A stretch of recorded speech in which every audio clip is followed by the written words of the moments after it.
Oh, you do? Yeah. Oh, God, you're a good friend. Yeah, we Burbank, only Burbank. Never Oh, well, that's not bad. Yeah. A little bit easier. Burbank. Hey guys. Hello. Hi. Sorry, this is the racetrack. Okay, hi. Hello.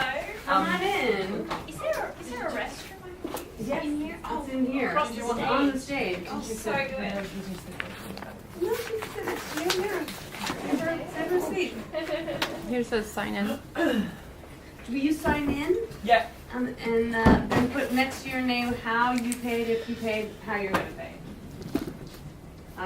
Yeah, okay, so just logistically, when you get here, you can always just help yourself to coffee, cookies. The bathroom is on the stage, which is a little weird, but where you wash your hands is over here, because there's no sink, there's no working sink over there, so this is where you should come to wash your hands. I mean, if you're into washing your hands, you know, it's totally up to you. Everybody has their own thing, yeah. There's also hand sanitizer in there, so you can use that too. Let's see if I did this. All right. So the first thing I like to do, She can sit on this chair Yeah, or that one. Oh yeah. Or this one. there's more people coming though. Is there? Yeah. Then all the chairs will be taken. I'll keep it up here.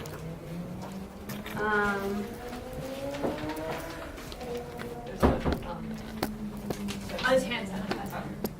So the first thing I like to do is have everybody stand up, shake off any nerves you have, and go around the room and introduce yourself to everybody. Shake hands, say hi. If you have OCD and you don't like to touch, just bump elbows. Bridget. Thanks. I'll go like that. I'm Stephanie. Hi. Nice to meet you. Nice to meet you. Hi, Kiara. I'm Amber. Nice to meet you. I'm Stephanie. I'm I'm Amber. Amber. I'm doing this. I know. Hi,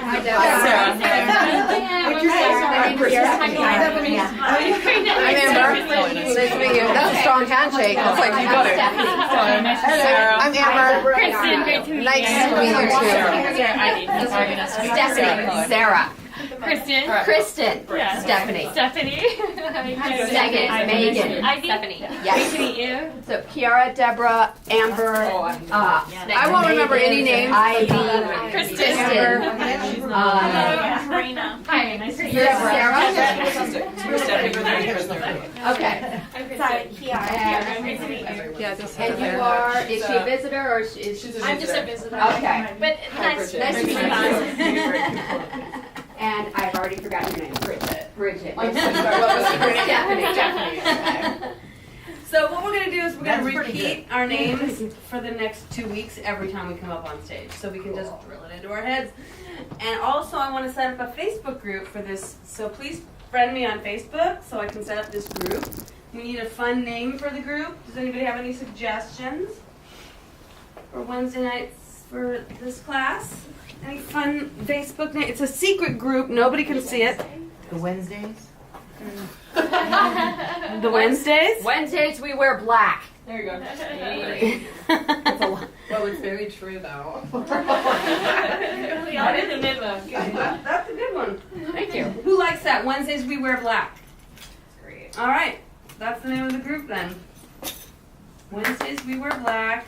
I'm gonna set it up tonight, and I'm going to ask you all to join it. Okay? And that's how you will start communicating with each other. All right. So first things first. Schedule and showcase. You will have a graduation showcase on Thursday, March 22nd. That's at Flappers Comedy Club at 8 p.m. That's 9 weeks away. No, it's eight weeks and 1 day away.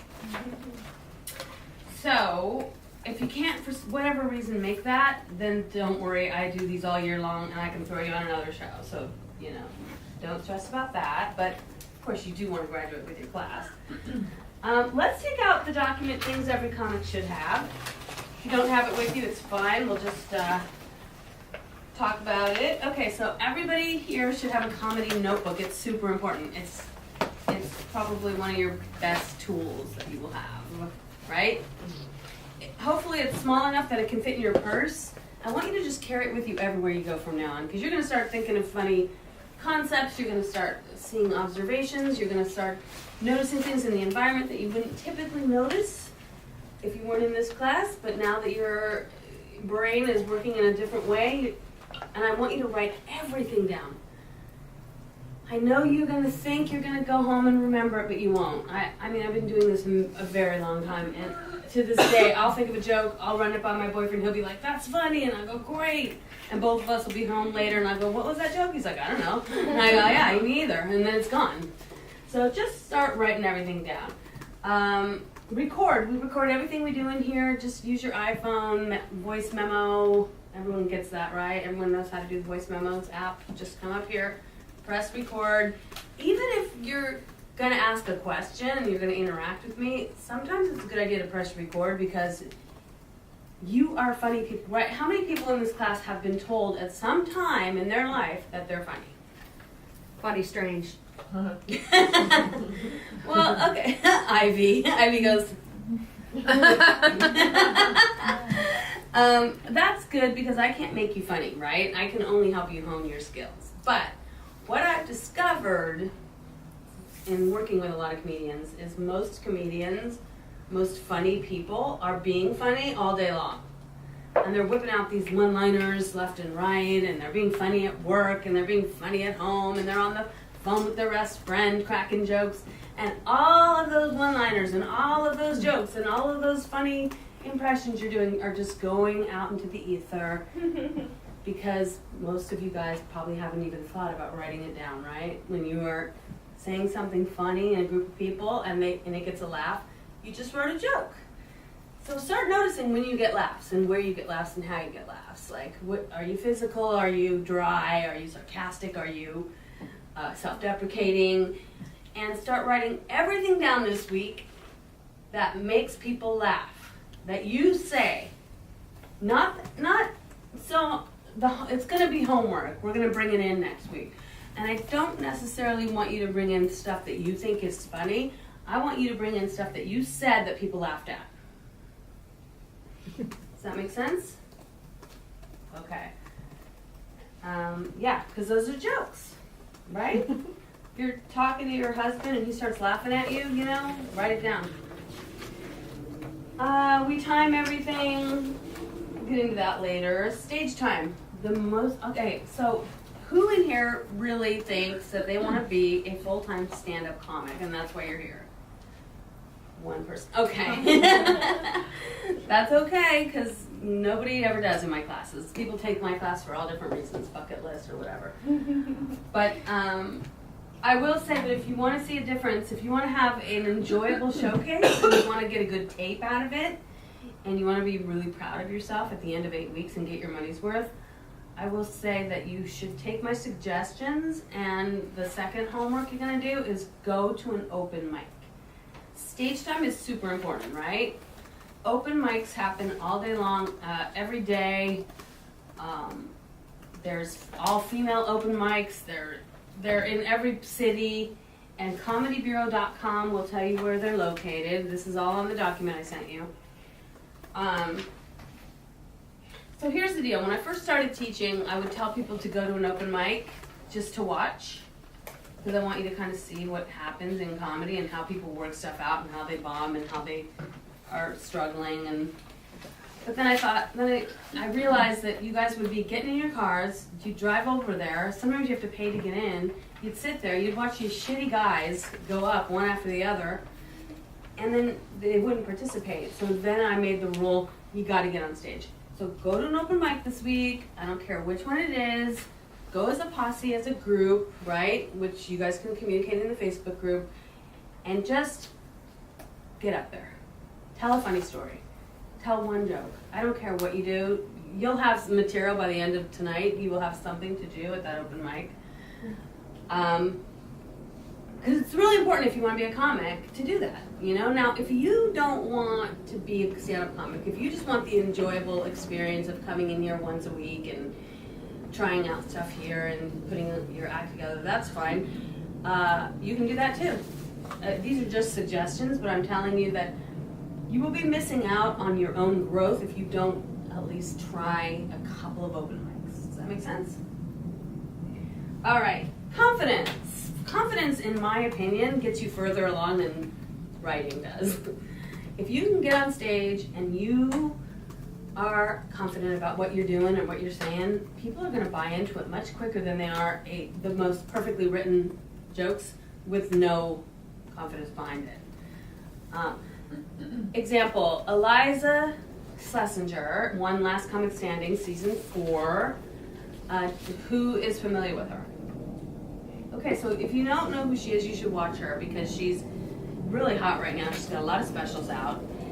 She doesn't write jokes. She just does a lot of act outs and a lot of physical comedy, and she has a strong opinion about stuff, but she has unwavering faith in herself. She's the most confident performer I've ever come across. So her confidence won her that, no woman has ever won Last Comic Standing, except for her. She was the least experienced comedian on the bill. Have you ever seen somebody bomb, but they're doing it with confidence? They're up there and they're kind of laughing at themselves as they're bombing. They're in the moment. It's fun, right? It makes you want to root for this person. So you can even have a bad set with confidence. But you can have the material written by the best joke writers in the city and go up there and bomb if you're not confident. So fake it till you make it is what I'm saying. Like pretend like you got it, right? Pretend like you're not feeling nervous. And I don't like the phrase nervous. I like excited much better. So I'm excited rather than I'm nervous. Fans, we'll get into that later. Point of view, that comes with time. Ambition. Again, if you want to be a comic, Amber, you gotta be hungry. You gotta be out there every night. On stage once, twice a night sometimes. I was on stage 3 times a night when I was first starting my career. It was pretty crazy. And sense of humor. Bring your sense of humor with you every week. If you want to learn how I wrote jokes, is I watched sitcoms, and they just got ingrained in me. I got it through osmosis. I watched Three's Company growing up. I watched The Brady Bunch. I watched Cheers. Cheers is very well written. It takes place in a bar, right? People aren't doing anything. They're just sitting around talking. Therefore, the script, the jokes have to be really solid. Golden Girls, best written show on TV. Again, in a living room, right? Sitting around talking, the jokes are so solid. You'll see setup, punch, bait and switch. You'll see all the samples of jokes that I gave you on that document if you just watch really good sitcoms. All right, so we're going to do a lot of stuff in here. You're going to be very vulnerable. You're going to be trying out stuff. You're going to be opening up. We're going to get personal. Don't run your material by your boyfriends or husbands. I'm going to tell you why, because men like to fix things. And they mean well, but they always have an opinion for you. So just keep it to yourself. Try not to talk about it with him, even though he'll want to know if you're talking about him. Especially don't tell him if you're talking about him, right? Don't run your jokes by anybody but an audience. Now, who can tell me what an audience is? More than one person? Yeah, sure. Okay, that's a good start. Yes. An audience, are we doing like the PR idea of audience or a marketing kind of audience in which that is a segment of for example, a psycho demographic that you are targeting? Well, that could be an audience too, but in my opinion, Okay. an audience is anyone who's listening to you. That works too. If somebody's engaged with you in a conversation, they can be your audience and you can try out your jokes on them. Just don't tell them that's what you're doing. Do you know what I'm saying? Like, I used to work at a coffee shop when I was younger, and I would try out my jokes on every single customer. And nobody knew that's what I was doing, but it was like my own private open mic. Yes. So Jackie, I'm going to butcher her last name, Marufuji, she actually recommended this class to me, and I work with her. Okay. So she was like talking to me the other night, talking, and I'm like, oh, you're so funny. I go to her show last night, and she said like half her conversation. I was like, I was your practice run. Yeah. So yes, audience. Did you feel used? I did a little. Stop. Sorry, we know each other. Hi. Who do you know? Me. Oh my gosh. Hi. Hey, how have you been? I'm a repeat, guys. You didn't miss much because Amber taped it all for you. Perfect. I'm So the you're gonna taper. get to watch it. Yeah. So you can always try stuff out. Sneak it on people, right? Don't tell them you're doing the material though. And the reason I like to keep stuff personal in here, keep it about your feelings, your job, your relationship, your work, your fears, your pet peeves, is because that way, when it's personal and intimate, nobody can steal it because it's your story. If you start to try and get into too soon, like new comics who try to do jokes that are observational, like making a joke about Starbucks or Facebook or that kind of stuff, you're getting into territory that's already been covered by probably every comedian out there. So what you want to do is be as original as possible, and so that's why I give you guys specific assignments to make it super personal. All right. It's basically stand-up comedy. Any stand-up comedy fans in here? Like people who watch a lot of comedy? That's good. Good. Okay, so what do you notice? What's the difference, would you say, between an actor, somebody acting on stage, and somebody doing stand-up on stage? Yes. It's totally different, because when you're acting, you leave yourself at the door, right? And you become the character, but when you're doing stand-up, at least from what I see, you're kind of incorporating yourself into the stand-up routine. Yep, you are yourself. You are the writer, the director, the producer. You're also the sound person, by the way, because if you're up there and the mic isn't working, you're kind of fucked unless you figure it out. No one's coming to rescue you. So yes, you and it's your script, right? It's your words. What else? What else what's the difference between somebody doing a monologue and somebody doing their act? Even if they wrote the monologue, what's the difference? The tense, first person versus a person who's actually acting out a narrative. So it's telling versus showing. Sure, but a lot of times people do show in Yes. acts, you know? They do physical comedy and they do act outs and they do impressions. Yes. Yes. My example that I've noticed is if you ever watch Jimmy Fallon and Will Ferrell do the same thing, you can tell Jimmy Fallon is being a character where Will Ferrell is the character. Mhm. So like, I don't know. To me, it seems like he's acting, but he really believes like he's this person, and because maybe it's more true to him. Will Ferrell does. I don't know. Okay. All right. I'm going to tell you what I think is the difference. When you're doing a scene, you are performing, right, for an audience, and you do your lines, and at the end of the lines, the people go. But when you're doing stand-up, you're having a conversation. You are interacting with people. You're talking to them. They're talking back, too. What they're saying is hopefully a laugh. But that's their way of communicating back to you. Sometimes it's a groan, right? Sometimes it's silence. That's something. If you were in a conversation with a friend and you were talking and all of a sudden your friend went like this and like looked away, you would not keep talking and get louder, right? You would notice it and you would stop and go, oh, what's up? I lost you. Where'd you go? Or you would, in your own way, address that. That's what you have to do as a stand-up comic with your audience. You have to be so present at all times. It's going to make you a really good comic. You have to be able to notice what's happening and address it accordingly. And talk to them, not at them, right? You're kind of talking at people when you're doing a monologue or a soliloquy. But, you know, for stand-up, it really is a give and take. It really is just, it should feel, very good comics make you think they're just thinking of it off the top of their head. When you watch somebody who's really brilliant, they'll come out there and they seem so fresh that it doesn't seem rehearsed. I did a show with Mark Maron. Everybody know Mark Maron? I did a show with him, and there were 2 shows back to back. There was one at 2 o'clock and one at 6 o'clock.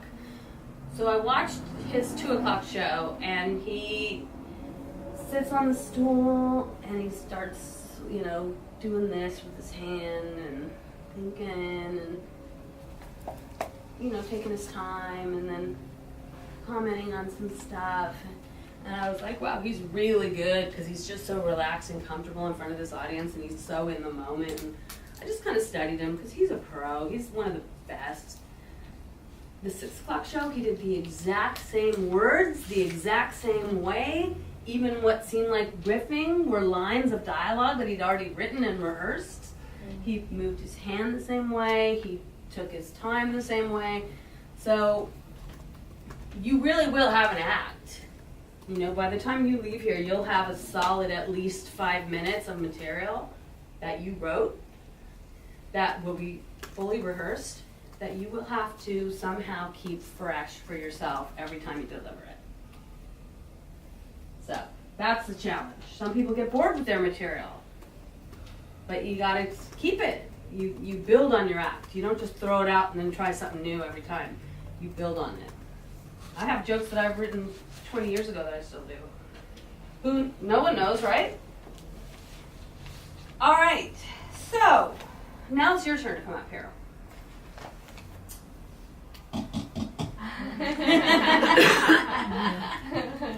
So what you're gonna do is I'm gonna give you a little mic technique. How many people have actually used a microphone before? A mic like this on stage. Okay, great. So everybody kind of knows what they're doing, but I'll give you a little mic technique anyway. As a comic, you always come up to the stage very confidently, right? Try to connect with your audience before you even open your mouth. That way you can grab them. Does anybody know who Tig Notaro is? Yes. So Tig used to do my shows for many years. She did Pretty Funny Women for years. She's in this picture right here on top of the limo. Very funny. But she would walk up to the stage, and while she's walking up, she was connecting. She was like looking at people, like doing like weird eye contact with people, and just had them. She already had them before she even started talking. They were with her. People do all kinds of things when they come up to the stage. Some girls like to dance their way up to the stage, or some people use the song that's playing and relate to it, or they make the intro funny, or they write their own intro and then they come and try to do a joke about their intro. Do you know what I'm talking about by intro? Like a song or something. No, the way the MC introduces you, you can write that yourself. You have control over that. You can say, this is what I want you to say when you bring me up. And then you could come up and go, what? Or whatever.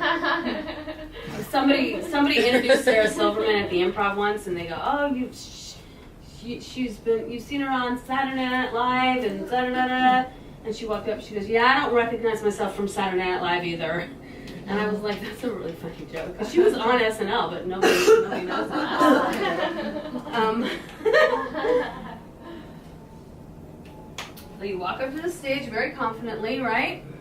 No one knows you're nervous, by the way. I've been doing this for 20 years.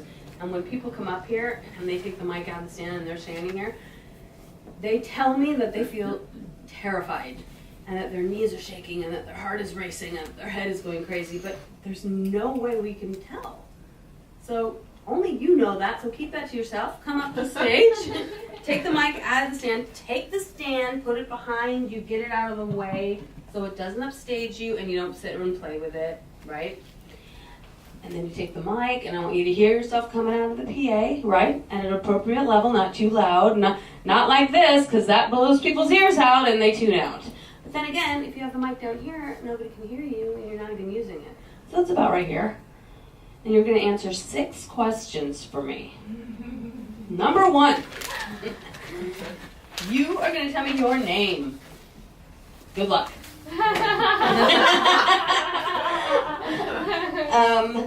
Your occupation. I know a lot of you are actors, but tell me what else you do for a living. How do you, day job or whatever.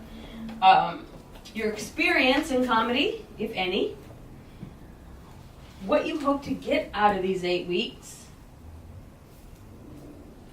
How you heard about me. And then, here comes my favorite part. You're going to complete this sentence. I don't mean to brag, but, Uh-huh. and then you're gonna brag. I want you to tell me the coolest thing about yourself. I want you to really, like, in here, we don't have to downplay any of our accomplishments. We don't have to apologize for who we are. We get to celebrate our victories and our wins, and we get to be ballers, and we get to, like, really, like, say, you know, I'm the shit. This is what I've done. You know, whatever. I've traveled the world. I have 6 kids. I've slept with 100 guys. I've jumped out of 25 planes. I've been on Broadway. I want to hear something really cool. And if you have more than one, great. Tell me. Okay? All right. Do you want to start? Yeah, sure. And then don't forget you don't forget to record, right? So have your voice memo ready to go. Should I bring my notebook? You don't really need your notebook, but I'm going to leave this on the stool, which has the 6 questions, in case you forget them, okay?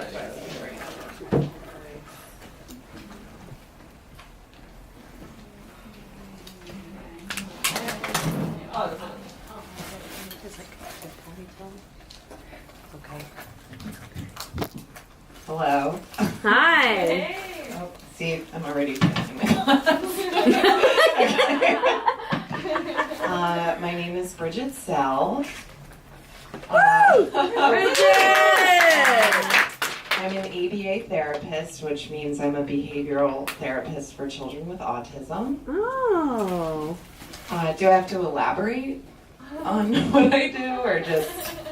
You're a therapist. Yeah, I'm a therapist. That's kind of a big deal. Yeah, I work with 5 kids, 4 days a week, so it's really fun.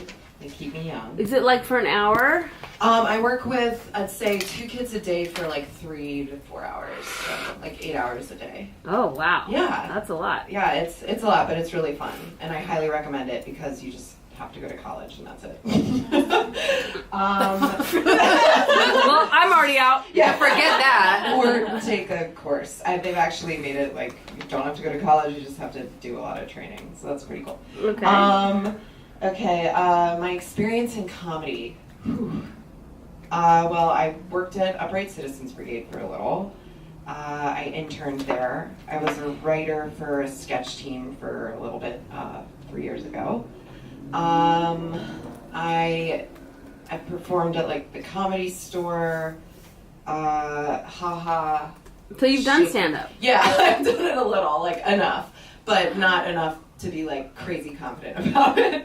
But I hosted a show a couple weeks ago at haha, just because my friend was like, you should just try my hosting, like just host, like do a set. And how'd you feel? It's hard. Oh my god. Well, It's first the of all, most thankless job on the planet. Yeah, no, for sure. And then you have to introduce people, but you can't say their name. You have Wait, to hold on a oh, second. yeah. Is I everyone think okay? something happened. Got a spill.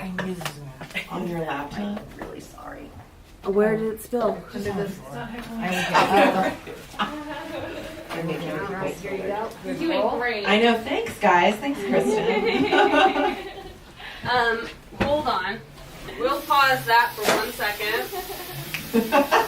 I love how I'm just making you laugh. Yeah, you're doing great. I'm so impressed. I'll I'm so put that in down my for getting more notebook. nervous. Yes, right. Right, I've made Kristen's someone laughing. laugh because I stood here. Here, let's I'm really sorry about that. No, don't worry about it. Just soak it up with that. And, It's not that bad, actually. yeah. Kind of gone already. Okay. No Good thing it's problem. gray. No, but there wasn't much though. No Sorry. problem. Here, let me take that away for you. There you go. More for me. Happens all the time Yeah. in here. There's many coffee stains on the floor. No big deal. That's why I got the cheap carpet. But you got the good padding. All right. So, sorry, Bridget. No worries. Okay, so you've You're fine. been doing stand up for how long? I wouldn't even like use the term "been doing." Like, it's the weirdest thing. There was one year where I did it like 6 times, And That's then, good. Yeah, no, it was like my friend was in on like the comedy scene, and she was like, "Yeah, I can put you in a lineup at the Comedy Store." So I was like, but yeah, like the conversation aspect is good for hosting. But then the lineup person was like, make sure when you announce the next comic, you don't say their name before you say their credits. Right, yeah. Yeah. Their name is the last So I thing you totally say. like fudged. I'm like, this guy, blah blah blah. You'll find him on like Netflix's Glow and like blah blah blah. Yeah. So I was. Then she was like, okay. And I was like, I was like, oh no. But yeah, I kind of take advantage of when you're done with your set, just be done. Like I don't try to push it. Like even if it's a short set. But yeah.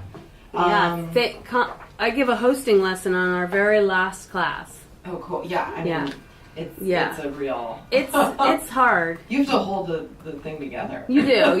It's your night. You're running the whole thing. I know, Yeah. and he acted like this is a great first step. Like I was like, oh my gosh. No. Yeah. I heard about this from Jordan Kay. Okay. She was like, you gotta do this class. There's a couple spots left. Aww. So I'm sorry, I'm like just talking to her, but yeah, I heard about it from a friend. We went to Leslie Kahn together. So she's really cool. She's excited I'm doing this. And then I hope to get out of this more confidence. Like you mentioned the Eliza Schlesinger thing, and I love how her stand-up is just so like guilt-free, shameless, Ballsy, right? Yeah, Fearless. she's so ballsy. Yeah, and I love Yeah. that. Like I want to let go of all my handles and my shit and just like do my shit. You know? Yeah. Good. Yeah, that's what I want. I want to like make it work that muscle more because I feel like I don't work it a lot, and then I go on stage and I'm like, then they can tell I'm nervous. Like, Right. They can tell. Okay. And then. Sorry about the sirens. I live near a hospital. No, it's okay. If anyone gets sick, we're in luck. It's everywhere in LA. There's the siren. I don't mean to brag, but so much pressure. I don't mean to brag, but I don't know. This is like such a cocky question. I gotta like think of something. But This is where your confidence comes in. Okay, yeah, I know. I can't think of anything that's like If you were trying to impress somebody. a guy. No. I feel like that's a completely different way. Like if you were trying to impress a guy that you really loved parents. Okay. You know, you met them on the first time and they were like, tell me about yourself. Okay. Like, what would you tell them about yourself? I don't mean to brag, but I've met a lot of people from the hills. That's all I can think of. The show The Hills?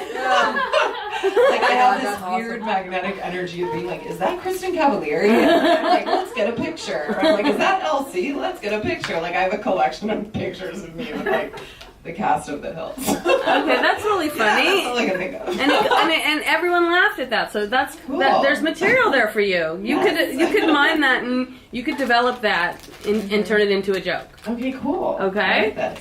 All right, nice, Okay. good job. Put it back in the. Oh, yeah. Yep. Whoops. Mm-hmm.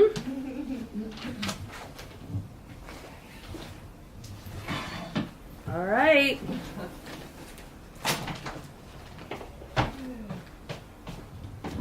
Hey guys, my name is Sarah, and my occupation is I have basically an events company where we do craft cocktails, so like all the drinks that you pay like $18 for at the bars, that's what we provide at your events, like weddings and stuff like that. So you have your own company? I do, yes. Oh, that's cool. It is pretty cool, yeah. And what kind of events have you done? So last year we did like 110 events, so we do like weddings, bar mitzvahs, like, you know, shitty like famous parties for like tickets and stuff. You know, just like whatever. If you're gonna pay me, then I'll do it. So Okay. yeah. Cool. Experience. I have no experience. About 3 years ago, when I first moved, my housemate was going to an open mic night, and I was like, yeah, I'll come along. And then they were like, do you want to get up on stage? And I was like, yeah.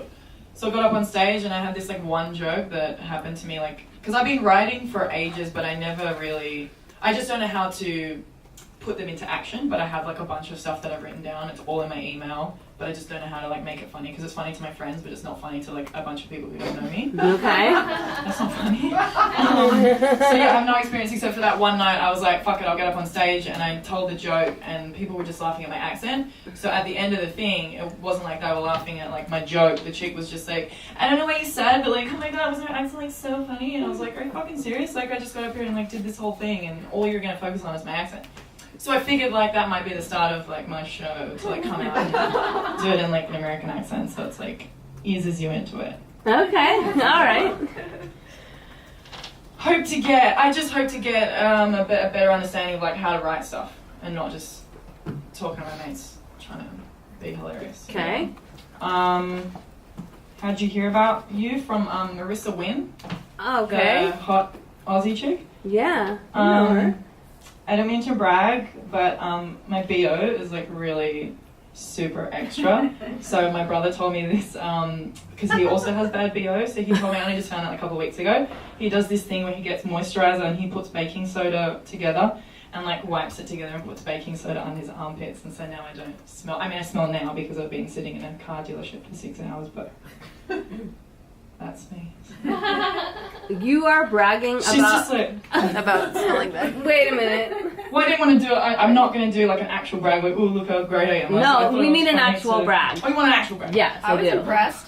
Yeah. I mean, I was impressed that I got the antidote. I don't mean to brag, but I used to play professional basketball. Really? But I got injured, so I can't do it anymore. Oh my god, that's a big deal. That's awesome. Did I win over my boyfriend's parents? Where'd you? Was that in Australia? Oh, sorry, I didn't mean to. Also, I got an IUD yesterday, so I'm not like crazy. Like I had a patch. You got an IUD? Too much. Yes, I got it switched out yesterday, so I was wearing like heat packs, so I've been pulling them off and I've been pulling my fake tan off, so it was all kind of patchy, so it wasn't really full camera. What's Yes, you IUD? do have to wipe. IUD? Yeah, what's the intrauterine device? Oh, it's It's amazing. a birth control thing. So I can't have any babies for 12 years. Nice. All right. Ivy. Are we supposed to record this? Yes. Sure. Oh, okay. You might say something brilliant. Mine's still recording. I got your set too. Okay.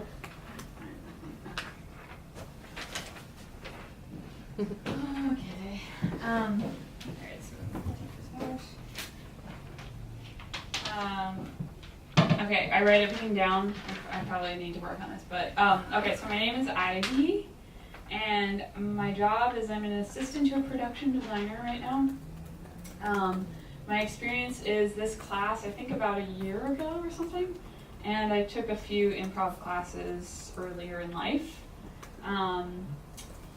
What do you hope to get? More confidence and just to not give a fuck at all, you know? What? Or just not focus on the people in the room that I think don't like me, or, you know? Yeah. Is that- Yes. you know? Heard well, it doesn't matter because this is my second time taking the class. And I don't mean to brag, but I'm an empath. What's that? Tell us I about I just think it sounds really conceited to say, so. that. Me too. What's Yeah. an empath? I identify as an empath. Tell us about it. What is that? You guys never heard of like that? how people feel. No. Another Okay. time. You know empathy? Yeah. It's like, it kind of, if you identify as, I don't know, maybe you could explain it better, but just you feel everybody's feelings all the time, and it's kind of overwhelming. It's psychically, right? Almost. It could be, well, not necessarily. You might just tune into people emotionally. You might not be able to predict things, but Mm-hmm. Like that movie where all the bugs go in the mouth. It's kind of like instead of being sympathetic, you're empathetic. Like you feel what people are feeling when they're Yeah. feeling it. The part of the brain that controls. Who is she?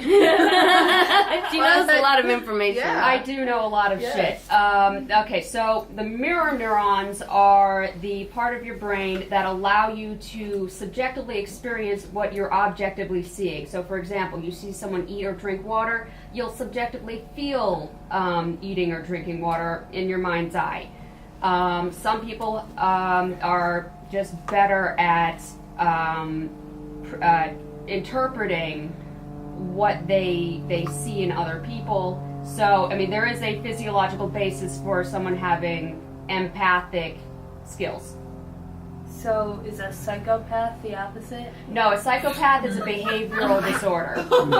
That's behavioral, not. But usually psychopaths don't have empathy. So It's not kind gonna of do It's a a socio. That's what psycho- Yes. If you're sympathetic to somebody, you feel kind of bad. But if you're empathetic, you really feel bad. You take on their feelings, Take on their right? feelings. What is Right, that? So Like, you with all the could, bugs you going have in to his probably mouth protect I'm yourself not when sure you're what going you into mean that certain one. environments. Like Year? in the What prison. year? Yeah, wait. Okay, let's not get carried away. The Green Mile. The Green Mile, like he took all those. Oh, Okay. What? Sorry. Am I done? Wow. Do you feel like that's a brag? Do you feel? Is that something you could do? Talk about on stage? I feel like it's just kind of pretentious sounding. Give me something else. Give me an Okay. experience you've I don't had. mean to brag, but I'm an amazing crafter. Of scrapbooks. Or Just anything like crafty. Yeah. Give me an example of the last thing you put together that you crafted that you are working on now. Is like a Pinterest thing? No, it's just anything that's like a Martha Stewart type of thing. Really? Yeah. Wow. So you'll be a good homemaker. Not really. I'm not a good cook, but There's kind of a funny joke there. I'm a terrible cook, but I'm a good. Can I use the rest of me again? Sorry. Sure. Okay. Stay in there though. so it was Liz. That's Ivy. Ivy. Mm-hmm. Pretty Liz. So Ivy's taken my class before. Amber's taken my class before. Lexi's taken my class before. TTA or something? Just one team. Yeah. And that's it. Yeah. Crazy. It's always spelled wrong. Like, It's like rigid, There's so many. rigid.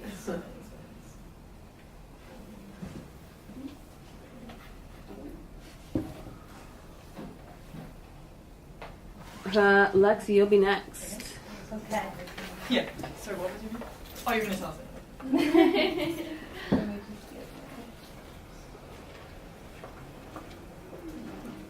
Yeah, we'll take a break at 8:15. Can you do that thing where I bring my computer up? You know how I used to do that? Yeah. Okay. Why, do you need it for this exercise? No. I'll just ask you. Well, I'll be like, what was next? the questions are on the stool. I don't know. Maybe Oh. she took them by accident.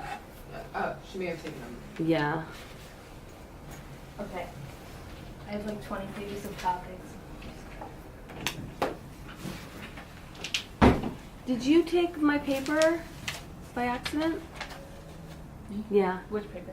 One with the The one with all the questions on it and everything?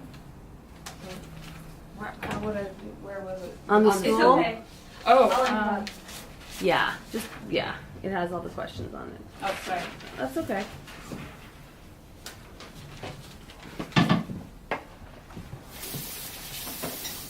Hey guys. Hi. I'm Lexi Mars. Lexi Mars. And my occupation is I have like 10 jobs. So I'm like half the cleaning lady for a dance studio. I'm a certified dog walker. That actually took like 2 months to get the certification. Sorry, it's so hard to remember all 10. I am a substitute teacher. Wow. Mm-hmm. Where? All over LA. Really? Yeah. It's That's really good material. Yeah, that's what I'm gonna try, but I just Yeah. don't know if it's. I don't know. We'll see how it goes. You do not look like a substitute teacher. I know. I walked down the halls like in high school with my backpack, the one that like I show up in this. I've gotten kicked out of school twice for violating the dress code. See, this is all good material. And I walk down the hallways during like the 5-minute breaks or whatever, and the guys are like, "Sup, miss?" And like sometimes they come up to me and they're like, "So, miss, how are those college parties?" And the girls don't like me. They're like, "Excuse me, miss. I'm just wondering, why are you here?" Because like I don't teach anything. I just sit there. I'm like, look, like I'm on your guys' side. I'm not a fan of these tests either. So do whatever you gotta do. You can go. But anyways, back That's to great material, Lex. Thanks. So job number 3, I'm a sub. Job number 4, I'm a bartender. I just learned how to open a beer. I don't really drink, so it's really interesting. Job number 5. Oh, I have to dress up in costumes at like children's events and stuff. Last time I had to be a sugar plum fairy at a hotel in LA. It was terrible. I called my dad. He's like, "What are you doing?" No, my dad called me. He's like, "What are you doing?" I'm like, "I'm at work. I gotta go. Like, I'm making money. You told me to." And he's like, "What work?" I'm like, dressed up as a sugar plum fairy. He's like, "Quit now." Sorry, I didn't mean to go on about that. Job number 5. Oh, I do social media stuff. What? Oh, I thought somebody said. How I heard of this class from Lisa at LeslieCon. What I hope to get out of the 8 weeks, I hope to get back into consistently going to 3 open mics a night, because I was doing that, and then I just kind of like fell off the path. Wow, 3 a night. That's great, Lex. It was when my parents cut me off from Lyft Mm-hmm. that I couldn't, go to 3 a night, otherwise I'd like be broke. Yeah. But now they're being supportive again. Okay. I'm gonna go do that again. Oh, I'm not doing. I don't mean to brag. Oh, well, I already talked about high school boys, but I taught 3rd grade recently, and it is sad. Like, I spaced out through the entire 18 years of going to school, because I do not remember how to do like those like math, like carry the 1 things. And also, so I side with the 3rd graders on this too, because like the kids that go to the special table, like for like that are slower with reading or whatever, that was me. So I'm like I try to just help them cheat their way through it and stuff. And the principal comes in, who's like, "Oh, well, sometimes I'm just too lazy to teach them, so I just go on my phone." And the principal comes in, and I got in trouble for being on my phone. And then she goes, "Okay, you know what? It's 2:00. It's time for them to do their Paul Revere exercises." I'm like, "Okay, all right." So like I find the worksheets, and I'm like, "Okay, everybody," because it is like herding is like a zoo. It's like wild with the 3rd graders, and I'm like, "It's time to do Paul Revere." They're like, "No," like kicking and screaming. I'm like, "Okay, yeah, like I don't know who this Paul Revere guy is, but like this sounds like it sucks. Like it reminds me of the Pilgrims." And they're like, "Yeah." I'm like, "Okay." So how about we do a little thing where you guys draw me pictures? And I love doing this because they're so nice. Like anybody that's like an actor in LA like needs this self-confidence just because they draw me these pictures, and it's like, "You're the best teacher ever. You're the prettiest teacher ever. Like, my dog's name is Lexi." Or like, "My fish's name is, my aunt's name is Lexi. Like, you have the same color hair as my grandma." I mean, like, it's just cute. All right, let's move on. That's all I got. That's all you got? What are you gonna brag about? Oh, I thought you said I'm not doing that. Why? Because you said people that I've repeated my class come up with a new joke or try out new material. No, that's during the time when we, that's not during this time. That's when we do our favorite joke from our favorite comic. Ooh. Ooh. Uh-oh. I don't mean to brag, but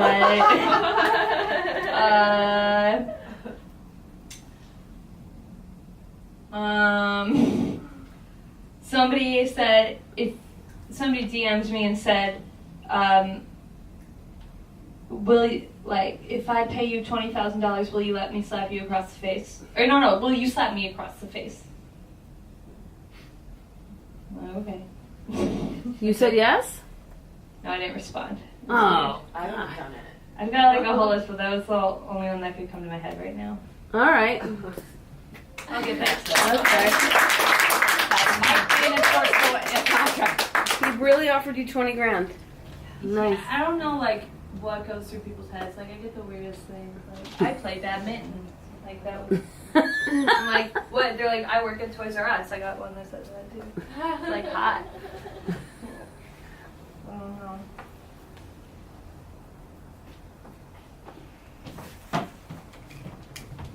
That's made it easy for me.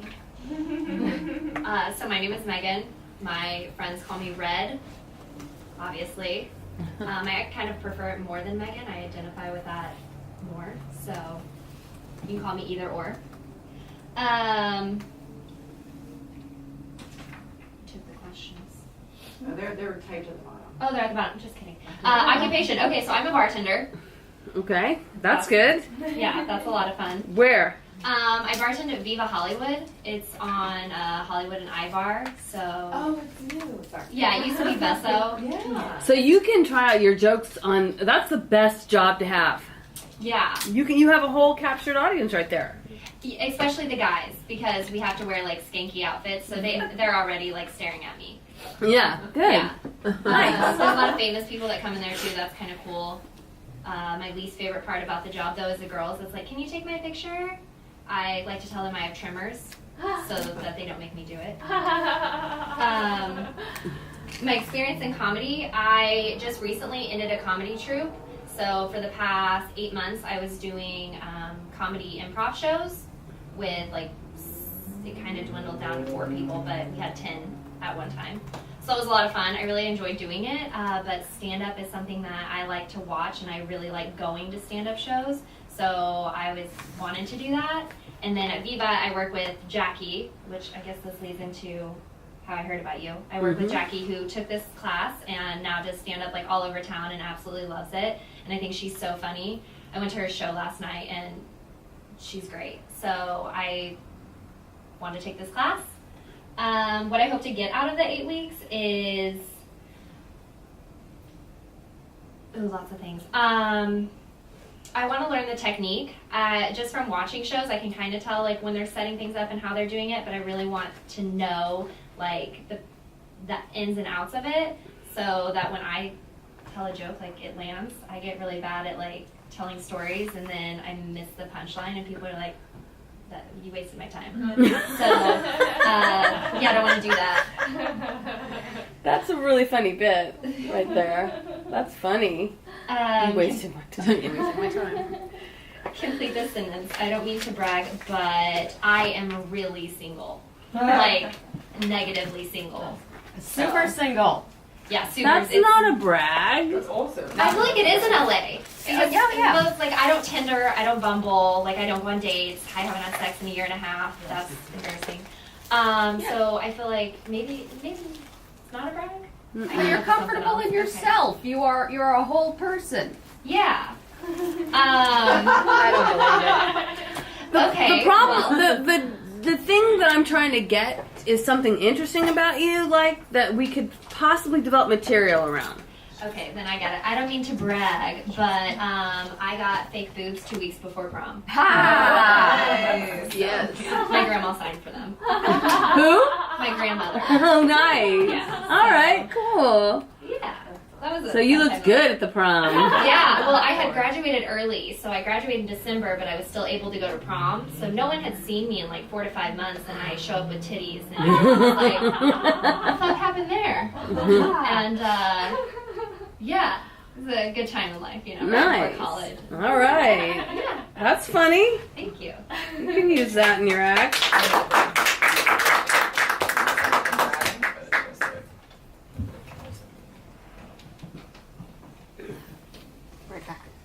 Are you going to use the restroom? Yes, I am. Okay. Then we'll Sorry. wait. Sorry. Oh, am I gonna make everybody wait? Oh gosh, that's awkward. You need to wait though. If you have to go, you gotta go. I have some questions while she's in the toilet. Yes. What's trimmers? So trimmers is when you.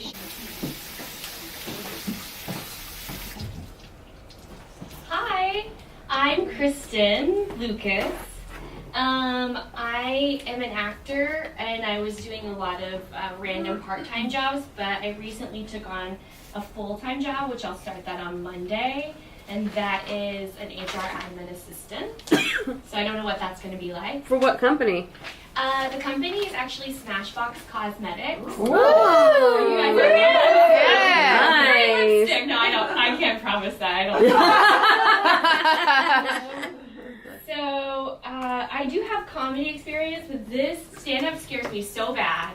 I do sketch, I do improv, I've done a one-woman show, and I host, like, sketch and improv shows, but this scares me more than anything. So, that goes into the 8 weeks, but that's not the next question. I heard about you through Thinya. Uh-huh. And Jordan Kurtzman, I think, was here also. Uh-huh. They're actually back to comedy experience. I have a comedy troupe, Pinup Squirrels. That's an all-female sketch and improv troupe.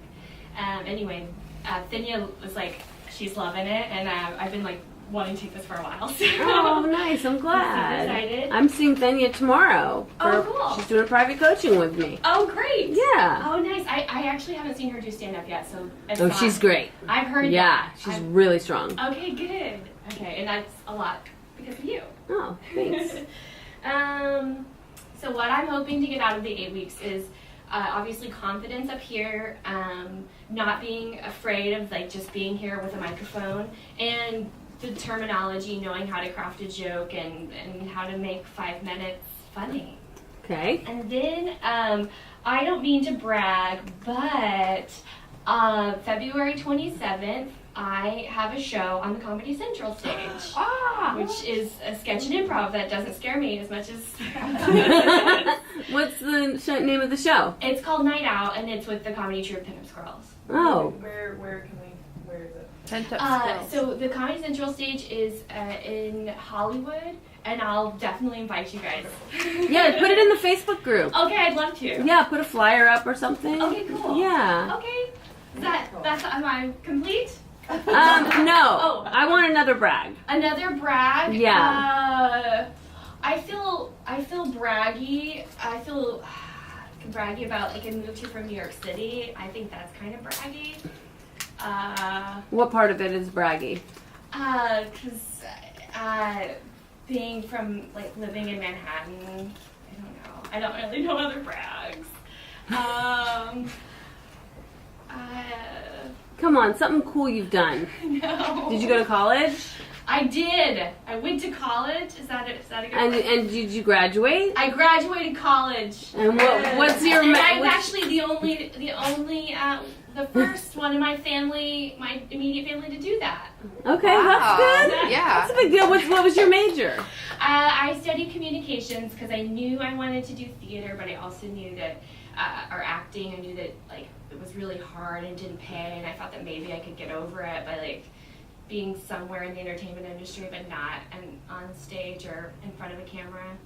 It hasn't really All right. worked out. So where'd you go to college? I finished school at Northeastern State. It's in Oklahoma, Tahlequah, Oklahoma. All All right. familiar.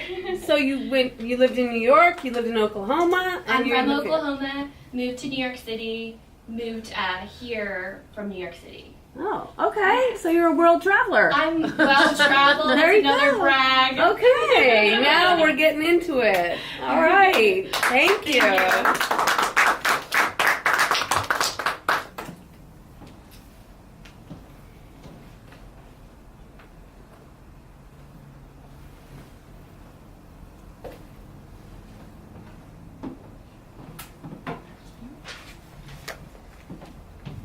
Hello. My name is Kiara Ann Gloria Gutana Triska. Just in case Kiara is too hard. My occupation. So I spent well over a decade doing digital marketing and ad tech and sales. and then I went through a midlife crisis last year. So I'm no longer doing that at the moment. Crisis. Yeah. So I'm trying to figure out what I'm doing. Lounge singer is still up there as far as what I'm going to be doing eventually. Maybe stand up, who knows. Where am I? How? So did you quit? You quit that job? I did quit my job because my boss was a see you next Tuesday. Okay. And and then I realized I don't really want to be doing that for corporations or lining other people's pockets. I'd rather be working for a nonprofit or trying my hand at production. I have a lot of friends that work in production. I worked on a Netflix show recently. Cool. I'm working on a show for Oxygen next week. So I'm doing a little production here and there, but still interviewing because Well, that's the cool. digital stuff makes the money. And Alright. my boyfriend doesn't make that much money. So, experience in comedy. So many moons ago, I was in college and I minored in theater. I did improv. I was an improv troupe in theater, and that was great. They were called Smile and Nod, cheesiest name ever. And then later on, I moved to LA, and that was 12 years ago, and I did improv at the West Side Comedy Theater for 2 years, very regularly, and it was awesome, a great experience. I did a little bit of stand-up here and there.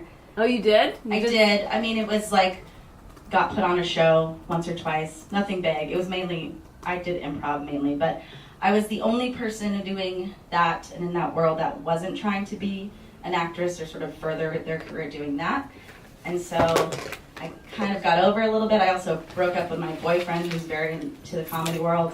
And I was like, we should just I'll leave that there. And then you can do that.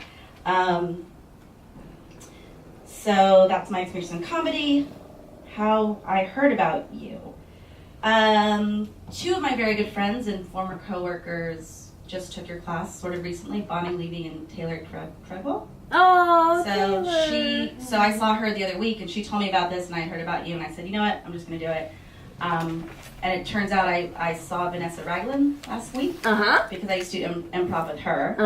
And she said she used to work with you, right? Yes, Or work for you. she was my assistant many, many years ago. Yeah. So and her husband does all my... she's like, you're taking Lisa's class. And I said, how do you know that? And she said, John was doing the back end of your website and saw my name. And I was like, yeah, that's me. Yeah, I add everybody to my mailing list and I send it to him. I was like, can you add her? Can you add her? So he sees who's taking my class.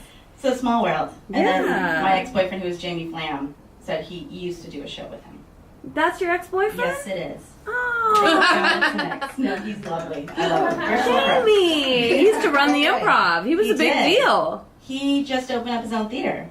Really? Yeah, at the Hayward. Theater? He did it. I've been hearing about that Yeah. theater. Yeah, it's awesome. Go. Okay. I'll plug him. Good for Right him. Tell him I said hi. I will. What I hope to get out of this? Confidence. I can tell I'm excited, but also a little nervous, which is why I think I have. And you took a leap of faith and invested in yourself. What do I want? What's important to me? What are my dreams? That's a big deal. Yeah. A lot of people, most people don't do that. It's now. Yeah. I just started recording these. I've never recorded on this thing before. Oh. So, here we go.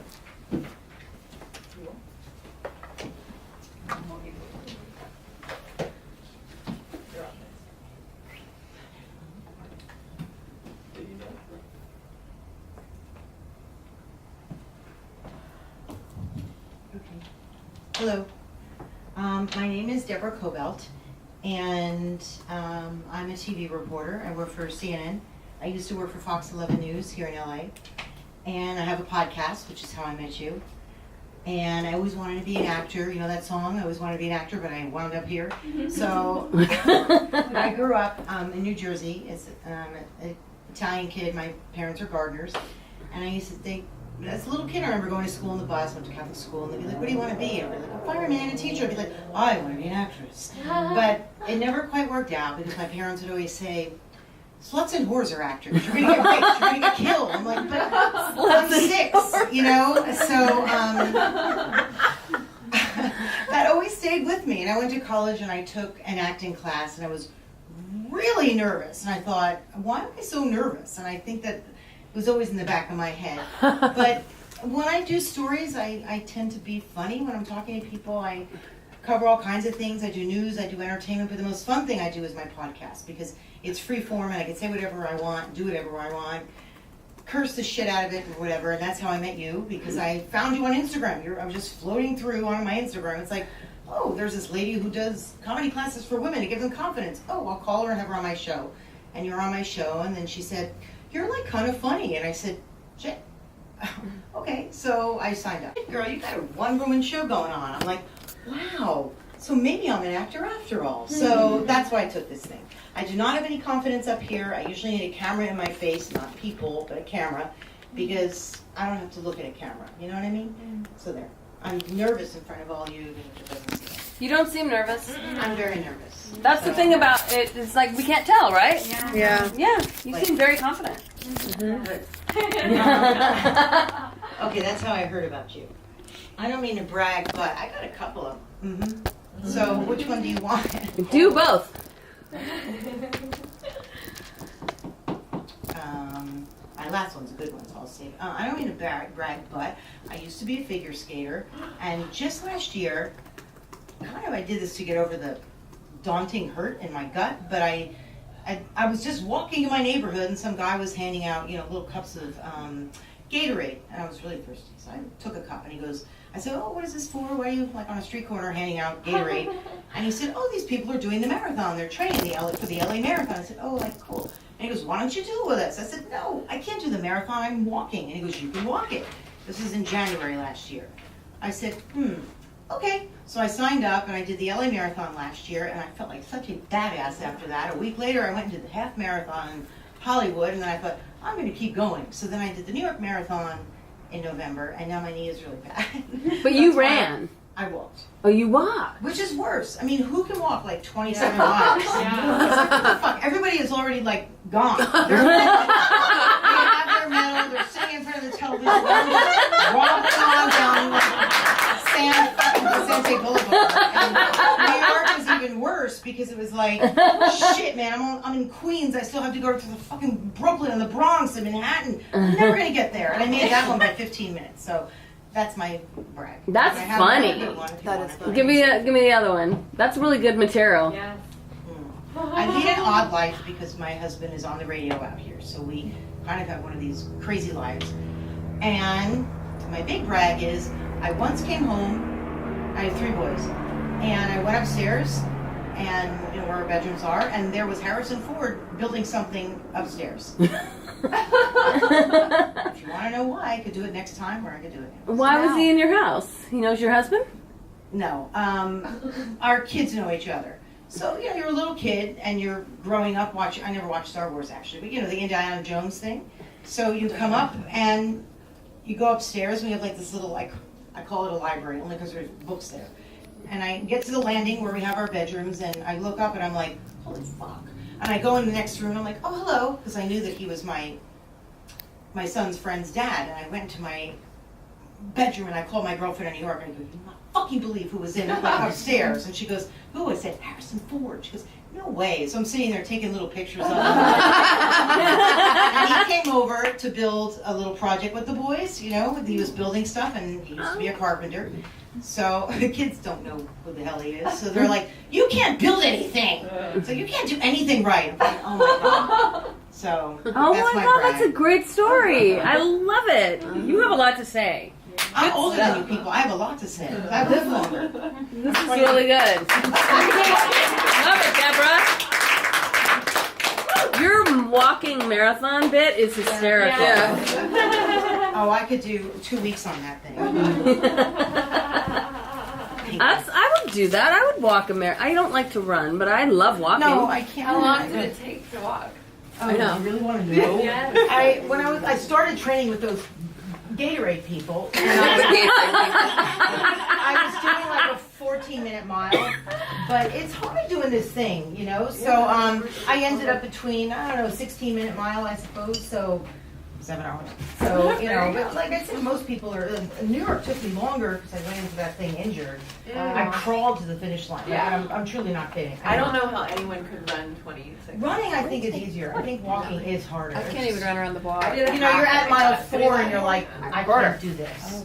And then I had friends meet me to get me pizza at mile 16. It is so true. Oh my God, that's great. Wait, I took this thing. Why do people want to take this? I don't know. Maybe you should tape it. She's in the bathroom, but. Oh, we have a person in the bathroom. That's cool. Yeah.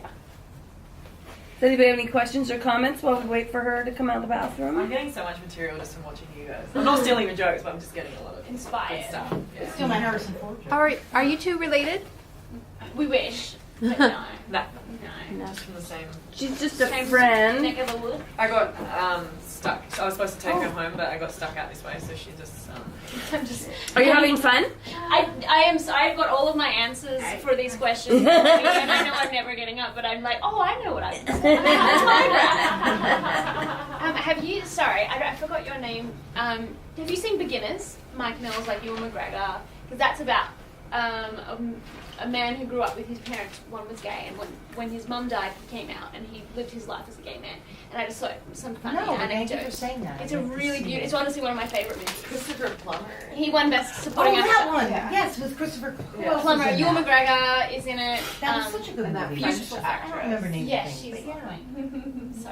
Yeah, your story sounds great. It's insane. All right. All right. Okay. Here we go. Yeah, that's working. Hi, everybody. My name is Stephanie Asher. It's a pleasure to meet you. Let's go through this list. First, my occupation, I am an attorney, not a very good one, but I still suggest you hire me. I also have a mediation certificate. Mediation is a lot cheaper than litigation. What kind of law? Mostly civil litigation, real estate disputes, sale of property, soul killing stuff. Wow. Yeah. My experience in comedy, I have a Twitter account with 260 followers, only a couple of which are bots.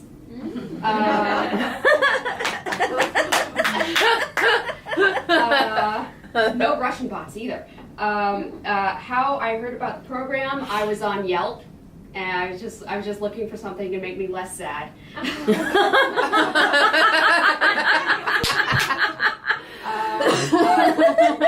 What I hope to get out of the 8 weeks, direction in life. I don't know who I am. Maybe I'll find it here.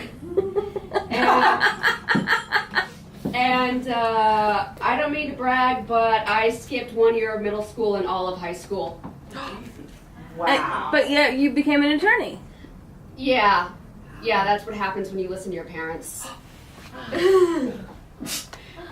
Wait, you skipped 1 year of middle school. Yes, And you never went to high school. did not go to high school. Well, how did you got the diploma thing or whatever? Yeah, The GED.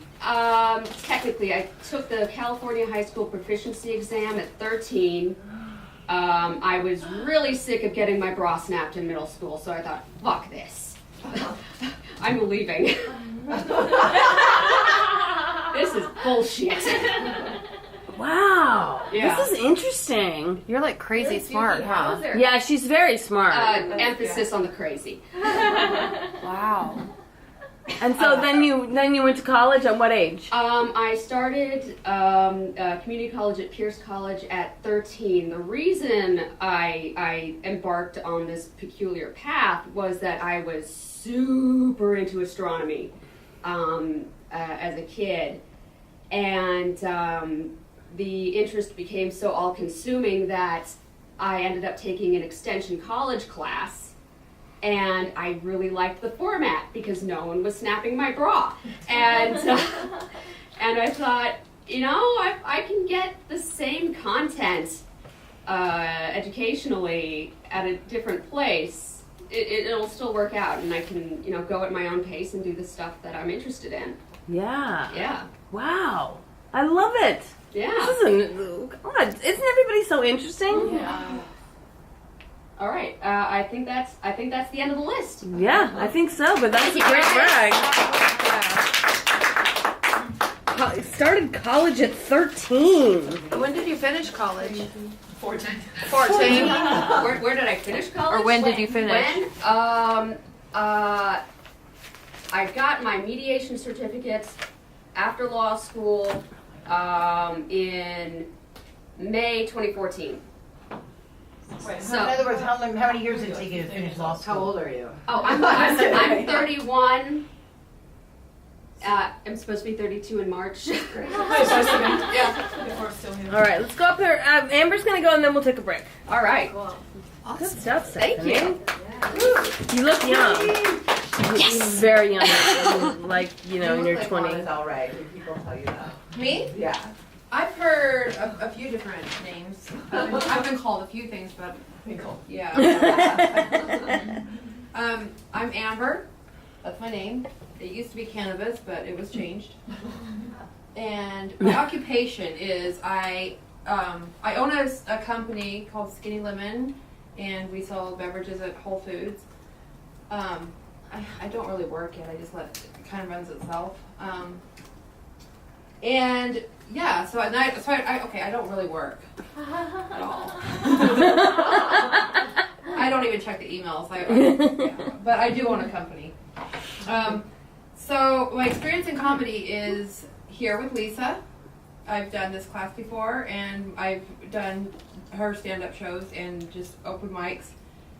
I think I've done like a couple of other shows, like 1 or 2 other shows outside of hers, but I'm just kind of codependent, and my little puppy dog right under her tail, like, let me come back again. So yeah, how do I know Lisa? I met her on the street corner. And that's Which how corner? I found out about this class. I met her over 10 years ago. She's one of my closest best friends. Amazing. Yeah, we met in 2007. Yeah, and I wanted nothing to do with comedy for the first whole life of us knowing each other. Yeah, no, Until this last year. So yeah. Yeah, so I don't mean to brag, but last year I wrote, directed, produced, and sold a feature film. Woo. That was cool. Yeah. I got 1 million views on Flipagram, so now I'm a paid content creator. Nice. My income went up 150% this month.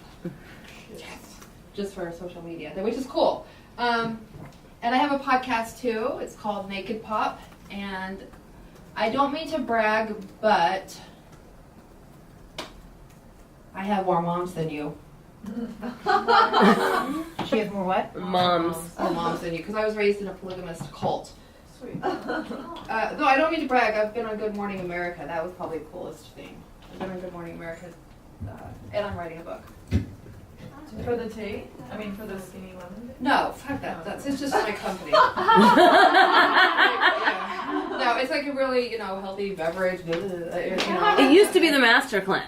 Yeah, it's the Master Cleanse. Like, I bought the trademark a while back and then sold to Whole Foods and did that. And, like, I'm just like an ex-junkie stripper, ex kind of girl, like, not healthy, yoga-y, and all that. So I've been running the company kind of funny. But it's going good, but I just am not doing any more with it. So I want to do this. GMA for? I don't want to work.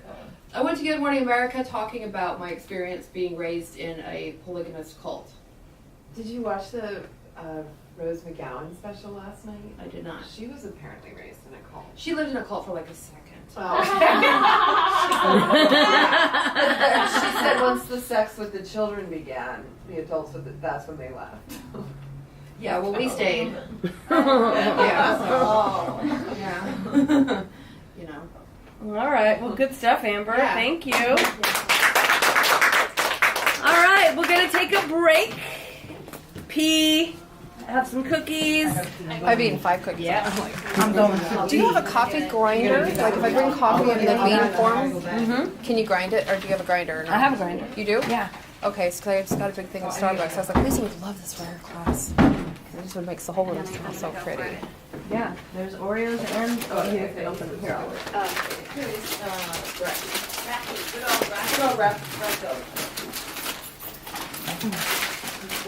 Thank you. Do you guys need to use the bathroom? Yeah. Background, so you kind of know about me. I started doing stand-up comedy when I was, I guess, 25. I'm 50, so many years ago. I started Pretty Funny Women in 1995, and yeah, I've kept it going single-handedly by myself for 22 years. Originally, it started as a showcase. It was like the hottest showcase in town to get on.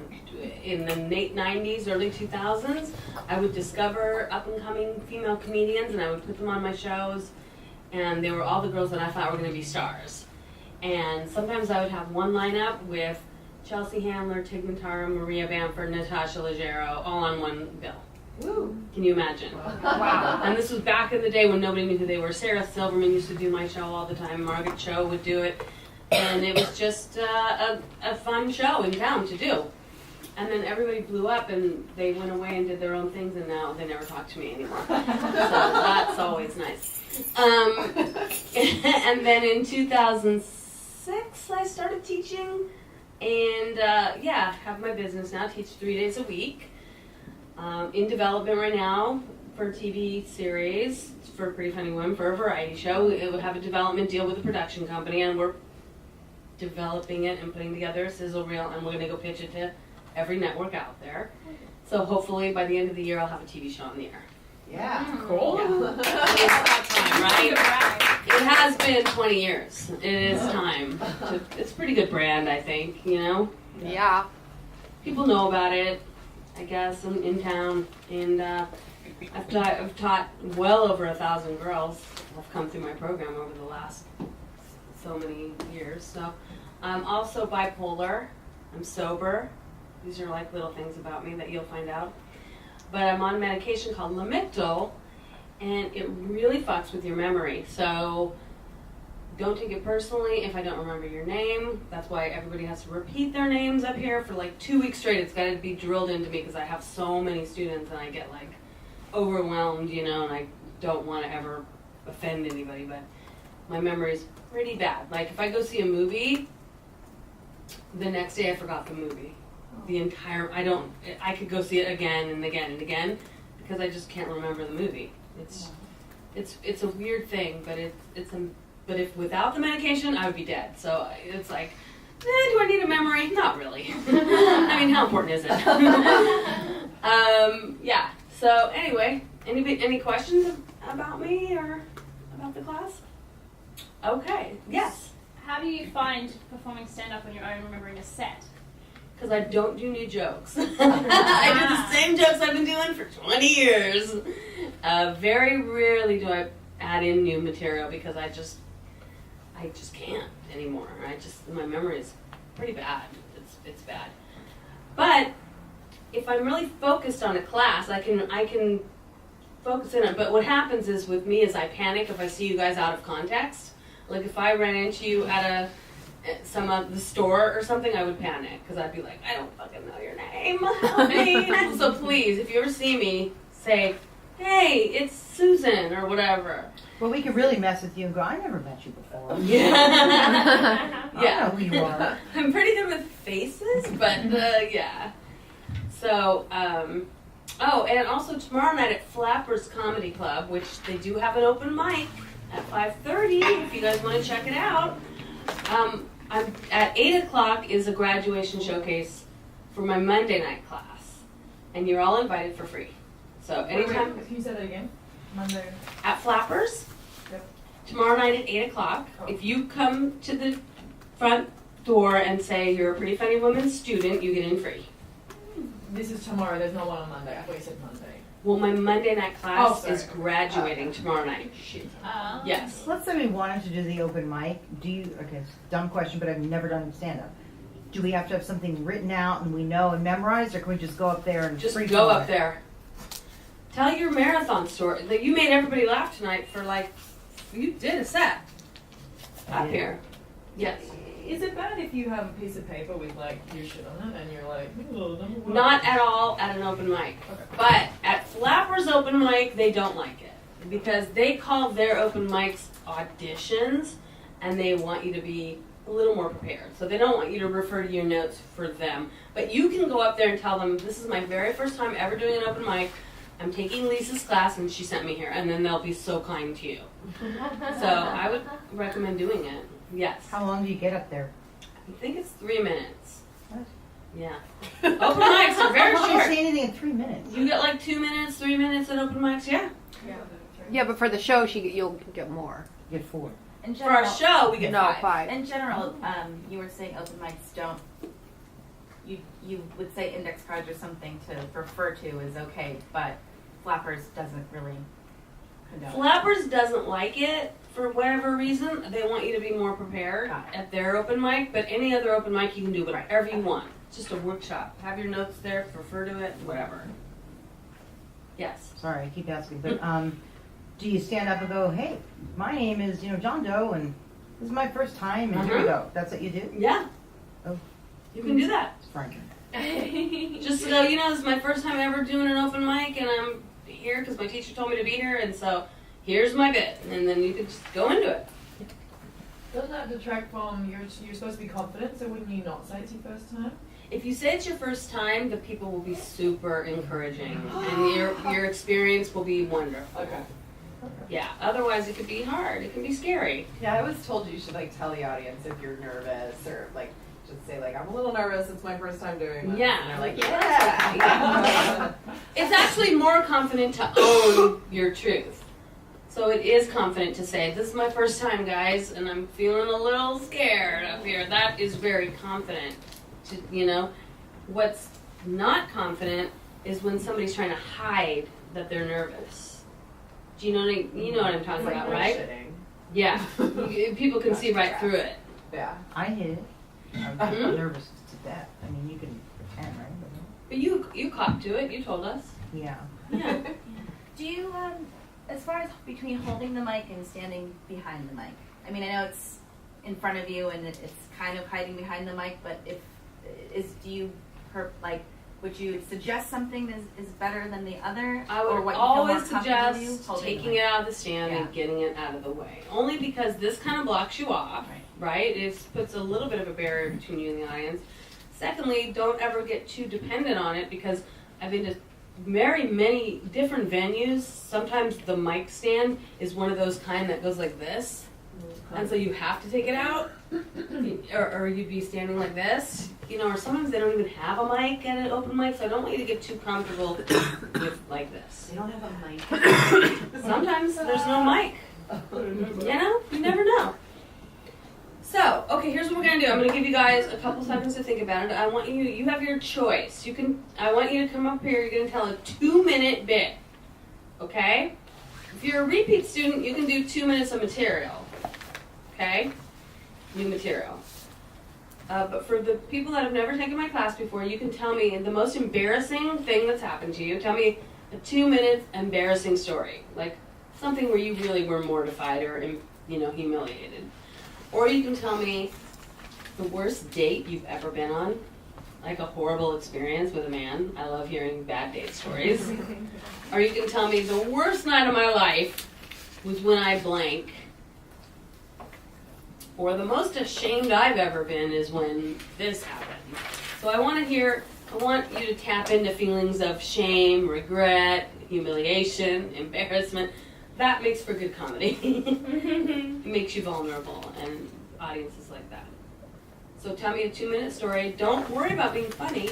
Just be truthful. Okay? So don't try to be funny. Just be honest. Okay, so at every comedy club, in the back of the room is called the light. It's a red light, and when it comes on, that usually means you have 1 minute to wrap up your set and then get off the stage.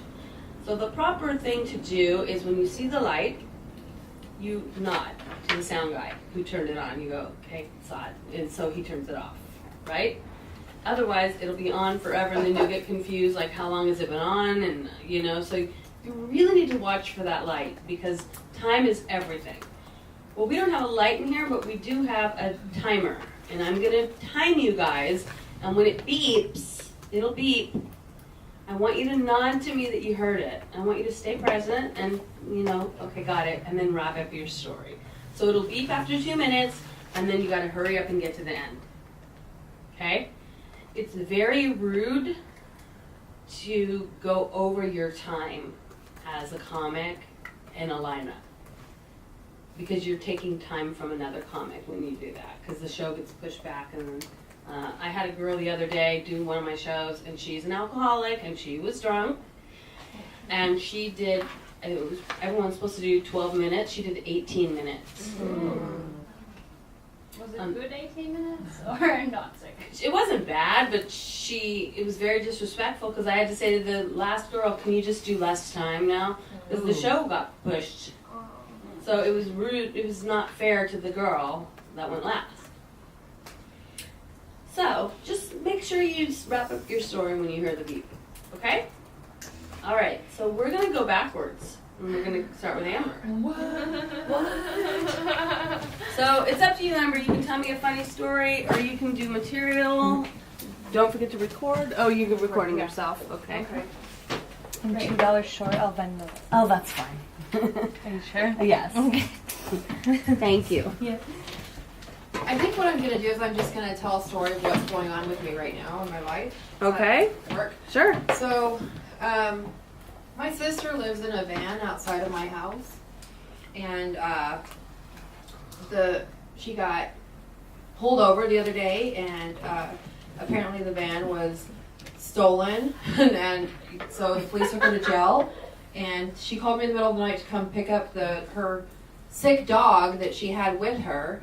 And so I went and I picked up the dog, and it turns out my sister was in jail, and I had to figure out the paperwork to, show that she really didn't steal the car. It was like a misunderstanding with her and her friend. They had a falling out, and she owns the car and paperwork, So I worked all weekend trying to get my sister out of jail. My sister refuses to make any money. And this isn't funny. This is just me ranting. My sister has a shaved head, and then she has like really long armpit hair and leg hair. She likes the way hair feels. But then she has like a shaved head. It's like, you're getting it wrong. You're like she's shaving a mohawk, and down here is like scary. So yeah. So she's staying with me, so my husband is basically taking care of me and my sister, and it works out really bad with, responsibility. With me being irresponsible, it's fine, but with me and my sister being irresponsible and fighting like we're still 12, and my husband's putting up with it and putting up all the money for the vet bills, it's just been crazy lately, like with my sister. So if anybody wants a sister, I have one, blue mohawk, long leg hair, lives in a van outside my house with a sick dog. It's been crazy. It's been very stressful for me. When is she going to leave? I know, exactly. Did you invite her to come indefinitely? No, we told her she can't stay with us. Is why she has to sleep in the van outside. And it feels mean because I have one of my bedrooms in my house I turned into a closet, and meanwhile she's sleeping outside, but I don't want her to stay, so I try to make her uncomfortable. And she doesn't. She won't leave. She will not leave. Well, why did she come in the first place? Because she has no place to go and no life and no skills, and she doesn't want to have a job. And I'm like, why don't you just get a job? You have this cool punk rock look. Do something cool. Mm-hmm. And she's like you. And then she gets all like you're not working very hard. Whatever. So I'm sorry. Yeah, she gets mad because my husband pays for most of my stuff, and she's just an asshole. Yeah.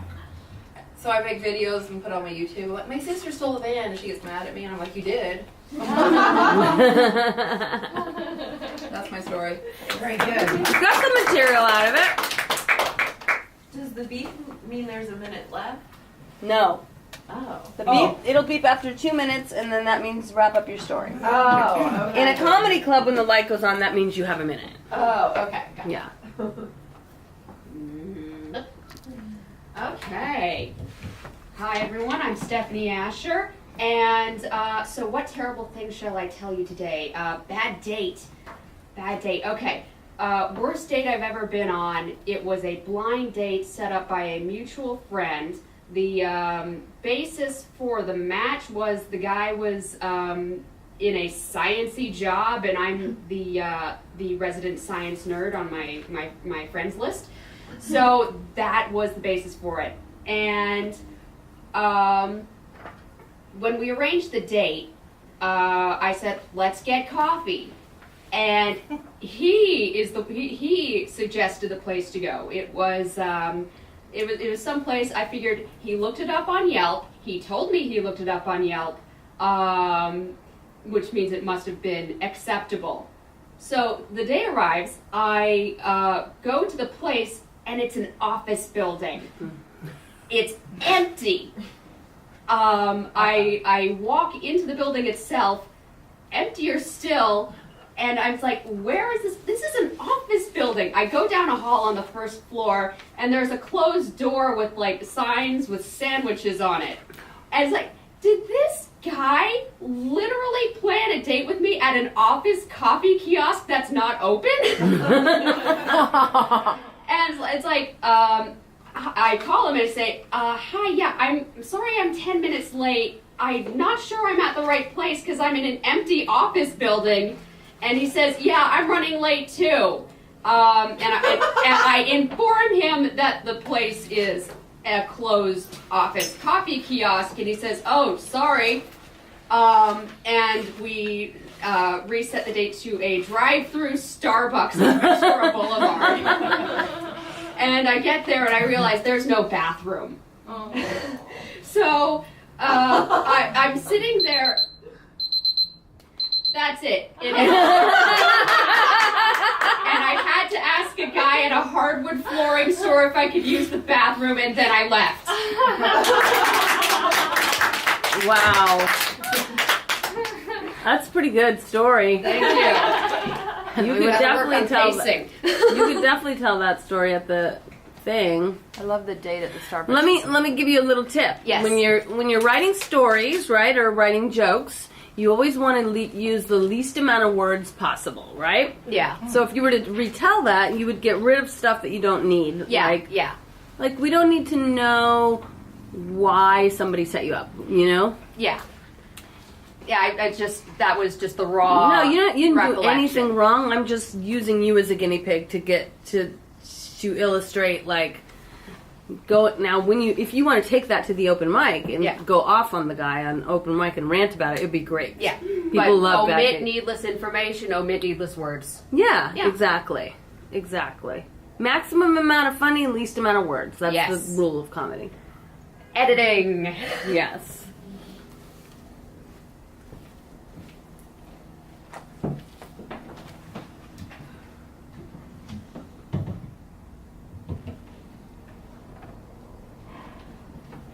Okay, I don't have a lot of time, so I'll be really, really fast. You have a choice. Do you want to hear about how I want to divorce my husband? This is no shit. Because he likes Trump and I don't? Or do you want to hear about when I got caught stalking red-handed not too long ago? Which one? Trump. Stalking? Stalking. You got caught stalking somebody? Has anybody here ever stalked before? I mean, I'm a married woman with 3 kids. I shouldn't be stalking somebody. But I did. So did anybody here ever do that? Please raise your hand so I don't feel like a bigger loser than I really am. What are the boundaries of stalking? I'll let you know. So here we go. How many minutes do I have for my stalking story? 2 minutes. 2 minutes? All right, I gotta hurry up. Okay, I'll tell Trump later. I have a friend. Don't we all have a friend? And she wanted to see what was going on with a friend of hers that she had been dating, but that's really what happened. So I was the accomplice. I was the getaway car, the driver. And she goes, Can we drive down toward Redondo Beach, wherever it was, Manhattan Beach? And I said, well, how do you know where he is? She goes, well, I figured out where the girl lives. I said, oh my God. I said, okay. So I said, John, my husband, I said, you know, I'm going to go out for a little while. I'll be back. Oh my God. I felt like I was the accomplice to a stalking incident. So we're driving down to Redondo Beach. And she goes, I don't know where the girl lives. I said, this is not a good idea. This is just not happening, but it's okay. So we're driving around the block and around the block. and we parked the car. She goes, I think this is it. I said, okay, what do you want to do? She goes, let's walk up and down. I said, I just don't have a good feeling about this. She goes, well, how about if you do it, and I'll sit in the car, and here's the address. I said, but what am I going to get out of this? She goes, well, can you just do it? I said, okay. So I got out of the car, and I walked around the block, and I'm thinking, what am I looking for? So I call her on the phone, and she goes, just let me know, if the girl's name is on the mailbox. I said, look, this is like almost creepy. I said, what are you going to do, mail her a package? So I do that, and I'm looking at this apartment, and as I'm looking, there's an Uber pulling up, and I thought, shit. I looked, and I thought, oh no, that's our friend, and here he is with the girlfriend. And he gets out of the car, and he goes, Deborah? Oh, God. I said, oh, hi, how are you? And he goes, why are you down in Redondo Beach? At my girlfriend's house. He goes, are you with Suzanne? I said, Suzanne who? He goes, no, really. He goes, what are you doing here? And I said, well, oh, God. I had to pee. And he goes, this is true. And he goes, you had to pee? I said, yeah, I was at a friend's house who's moving, and they moved down up the street, and I had to go to the bathroom, so I was walking to see if there was a bathroom here. And I went down on the side of the road, maybe to go to the bathroom on the side by the car. And he looked at me, didn't believe any of the story, and I'm not telling that very well, but it was like one of those crazy evenings, and I got into the car with my girlfriend, and I said, I got caught, we got caught, we're screwed. So that's what happened. There's a long story to it. It's actually not even funny. So that's what happened. Wow. So your friend suspected he was cheating on her. Yeah. And he was cheating because he called her his girlfriend. And he was cheating, and I'm cheating, and I'm the one who was the accomplice going around. And I'm like, let's see if maybe. And then I got caught, and I just said, I had to go to the bathroom. He goes, why are you down here? So I said, well, I don't know. I didn't know what to do, so that's what happened. That's pretty quick, though. That's quick thinking. That was good thinking. No, it was bad thinking. To go to the bathroom on the ground beside, right down there. I was going to be right there. I've done that before. Yeah. Wow. So did the girl break up with him, your friend? No, she's still dating him. I am no longer an accomplice in the car, but I will tell you, she will get in the car and she'll call me. She'll go, I'm driving by. I'm like, what are you doing? Because she doesn't trust him. It's a very complicated story. She's a bit of a mess. Oh, God. And they're supposed to be getting married. This is not the way you want to start your marriage. But, No, I don't think that marriage should happen. no, I don't either. They're not getting married. They're not. Yeah. All right. Are we allowed to have? Can we have like 3 jokes that kind of run together? Can we keep them so that I can look at them, or do you want it to be? For this bit, for the 2-minute story, what do you mean look at it? So I'm gonna have it like on Just the look seat at and the then be notes. like, oh, this is the next part of the. 'cause Yeah. I just wrote them yesterday. Yeah. Oh, well, you're gonna tell a story. I'm gonna tell a story. Okay, great. Yes. I've told it before that no one's laughed, but I think it's funny. But Okay. Hi, Kiara again. So, oddly enough, my story also has to do with pee. Isn't that funny? So, 2 things happened. The first time I ever went skiing when I was 8 years old, and they were 2 of the most terrifying and embarrassing things that I still remember. The first one was going up the ski, I can't even think of what it's called. You know, the ski ramp, a chair, and you go. The lift. Yeah, lift, there you go. So ski lift with my dad. Somebody falls in front of me. I don't know what to do because I've never been skiing before, and my only thought is my skis are going to impale this poor person, and I stay on the lift. And I swing around, my dad goes off and is like, Kiara, what are you doing? I was like, I don't know, I didn't want to kill somebody. And I lifted my leg. There's a bar that is supposed to stop you as you go around. I thought it was electrified, so I lifted my little skis up and continued to go. And the stoner in the little, the little thing that sits in the middle who's trying to run the ski thing didn't notice me, so I had to go all the way back down the mountain by myself. I'm just like tears are streaming down my face. I'm just like so petrified. There's these little kids, other little kids who are like, the kings of the mountain laughing at me, pointing at me, and I'm like, this sucks so bad. And so that was one thing the first day. Considering it was my first time skiing, my sister and I were taking lessons. So we would take lessons in the morning, then my parents would take us and say, hey, let's go skiing now in the afternoon and we can teach you some more. So I, at that age, was very afraid of public toilets and refused to pee when my mom told me to, so I never did. So I had a very full bladder. We get to the top of another mountain, and I go bombing down the hill, and both my parents say, "Oh my God, she's a pro!" I'm like, no, I just really have to pee. So I get halfway down the hill, I can't hold it anymore, and I just sit. And I start peeing, and I'm creating this like round of yellow snow. And my ski school skis by me, and they say, "Hi, Kiara, hi, what are you doing? Are you okay?" And I'm just there putting white snow over yellow snow. That's hysterical, Kiara. I love that. That's a It good. was really embarrassing. I still think about it to this day.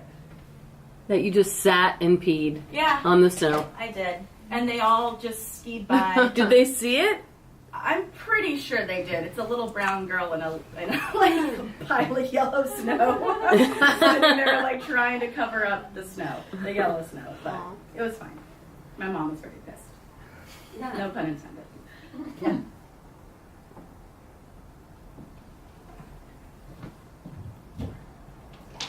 I'm Kristen, and my story is about a bad date. Although I didn't realize it was a date. I went to a job interview when I first moved to New York City, and I was like really eager to meet people and make friends. And it was like a restaurant that I would have never fit in at. I had to wear a suit to the interview. And I didn't have enough New York City experience. I met this guy there who was friendly, and I thought, oh great, a new friend here in New York City, and he wants to meet up, and I can't afford food, and he wants to go to dinner at like what would be a nice restaurant for me, which is anything above a $5 footlong. And so I was really excited. And I get there to this date, he arrives before me, and he's like, "Oh, I know everyone here." And he was really, really drunk. And he knew them because somehow he worked there, or he went there a lot, but it was not like a friendly thing. It was like they knew him in a bad way. And he was like just demanding things, and everyone's like, "Okay, Jerry," he's always asking for stuff that he was not supposed to ask for. So that was already awkward. But for some reason, I remember going to a bar with him after, because I was still like, "Yeah, it's gonna be great. He's my new friend in New York." And we went to a bar, and he's drinking more, and I was drinking too. But then I was like, "This is not good," because this guy's like already wasted. And there was a table next to us with French fries, and he just like walks over, grabs the fries, and starts eating them. He doesn't know the people at all. So I was like, "Oh no, this is not a good friend to have." And the bar was conveniently located by his place. So after, I saw this, I was like, "Boy, it's been a great time. I'm ready to get out really fast." So calling it a night. And he's like, "Oh, you want to go to my place, which is like right there?" And I was like, "No." And we weren't friends or lovers. That does sound like a horrible date. I'm sorry that happened to you. Okay. It was funny when you said, "Yeah, they knew him in a bad way." He was not. That's a funny joke. Oh, the French fries. That's like, yeah, that's the kind of person he is. Not even French. Not even French. But I might be the only one that's kind of cold. Is it good to have the door open? Are you guys cold at all? It's freezing cold, yeah. Oh, let's close it. Yeah, let's close the windows too. I'm glad you told me, Ivy. There we go. All right. Okay, so I'm Megan. My story also involves pee and bad dates. So my ex-boyfriend, we were together for like 5 years on and off, but we got together, and the first 2 days that we were together, we went on a trip to the lake with like a bunch of our friends. And we get there, and he gets incredibly drunk and goes to bed really early, like 9 o'clock, and I stay up with all the big boys and play along, and I end up getting really drunk. So I go to bed at like 2 o'clock. I wake up at 3:30 because I had peed the bed. So I get up, I get out of bed, I go and clean myself up, change my clothes, and then I'm like, oh fuck, what do? I just started dating this guy like 2 days ago. He's gonna break up with me. I'm in love with him. Oh no. So, still drunk, mind you, I go back to the bedroom. I push all the sheets, wouldn't stop. So he was my accomplice driver one time. I got this great idea. We were gonna go to her house. And I didn't know what I was gonna do, if I was gonna like egg her house, key her car, I don't know. Well, we get there and her sunroof is open. So me, being the girl that I am, I'm super classy, I climb up this girl's car and I pee in her sunroof. Just pissed right in her sunroof. I was 17, mind you. I was a whole different person then. Oh my god! So he drives the car, the getaway car for that. That was great. Yeah. So. Oh my god, I love this. No, she was just hitting on him? No, she wouldn't stop texting him. It was like, let's hang out, like, let's meet up, blah, blah, blah. And, like, I told her to stop, and she wouldn't. And then she, like, got angry with me and was like, you guys aren't good together anyways. I'd be better for him. And I was like, whoa. Well, I'll show you. Yeah, I took a picture and posted it on Facebook, but I put, like, the big smiley face over my head. So it wasn't a surprise, like, everyone knew. I'm also from a really small town, so, like, literally everyone knew I did it. Did she call you on it? Yeah. What'd she say? She was like, if something about like I'll press charges if you ever come near my house again. And it was funny too because I set off their light, their motion detector light. Yeah, and had to hide in the bushes for a couple minutes until it went off. They hold you liable? No, nothing. I mean, she. The lawyer. Even with the picture on Facebook, since I had crossed out her plate and put a thing over my face, they couldn't identify me. Oh, so yeah, smart. Did the boyfriend know that you did this? Oh, he drove me there. But It was my getaway driver. But he knew that you went and peed in the car. He watched all of it happen from across the street. Wow. Yeah, we were great together. Yeah. Good job. Cool. Yeah. I'm older now. Okay, that is so smart to tell your boyfriend that he peed. I actually pooed on my boyfriend. Yeah, but I was told at an open mic to never go near that story again or tell it in public, so we're just not going to go there. So I'm just going to talk about something random. So I'm broke like everybody else. I got all my furniture off the side of the road. I got my couch off the side of the road. I got my table off the side of the road. My, on Hollywood Boulevard, it's gross. My parents are like, why would you bring that into your apartment? So they sent me a bed bug light. So, and I have a shoe box next to my bed. That's my bedside table. I tried to be feng shui like you told us to. Remember like almost a year ago you were telling us how to like have 2 bedside tables? Yeah. So I have 2 shoe boxes. And I'm so broke, like I make $10. Oh, that's my 6th job. I'm a hostess too at a restaurant. I make like $10 an hour there, and I'm like a $12 kale salad. Like I cannot wait for the day I have a backyard so I can just eat the grass out of the backyard. You know what I mean? Why? Anyways. And speaking of food, my grandma's like, why are you so skinny? I'm like, well, I can't afford to buy almonds anymore.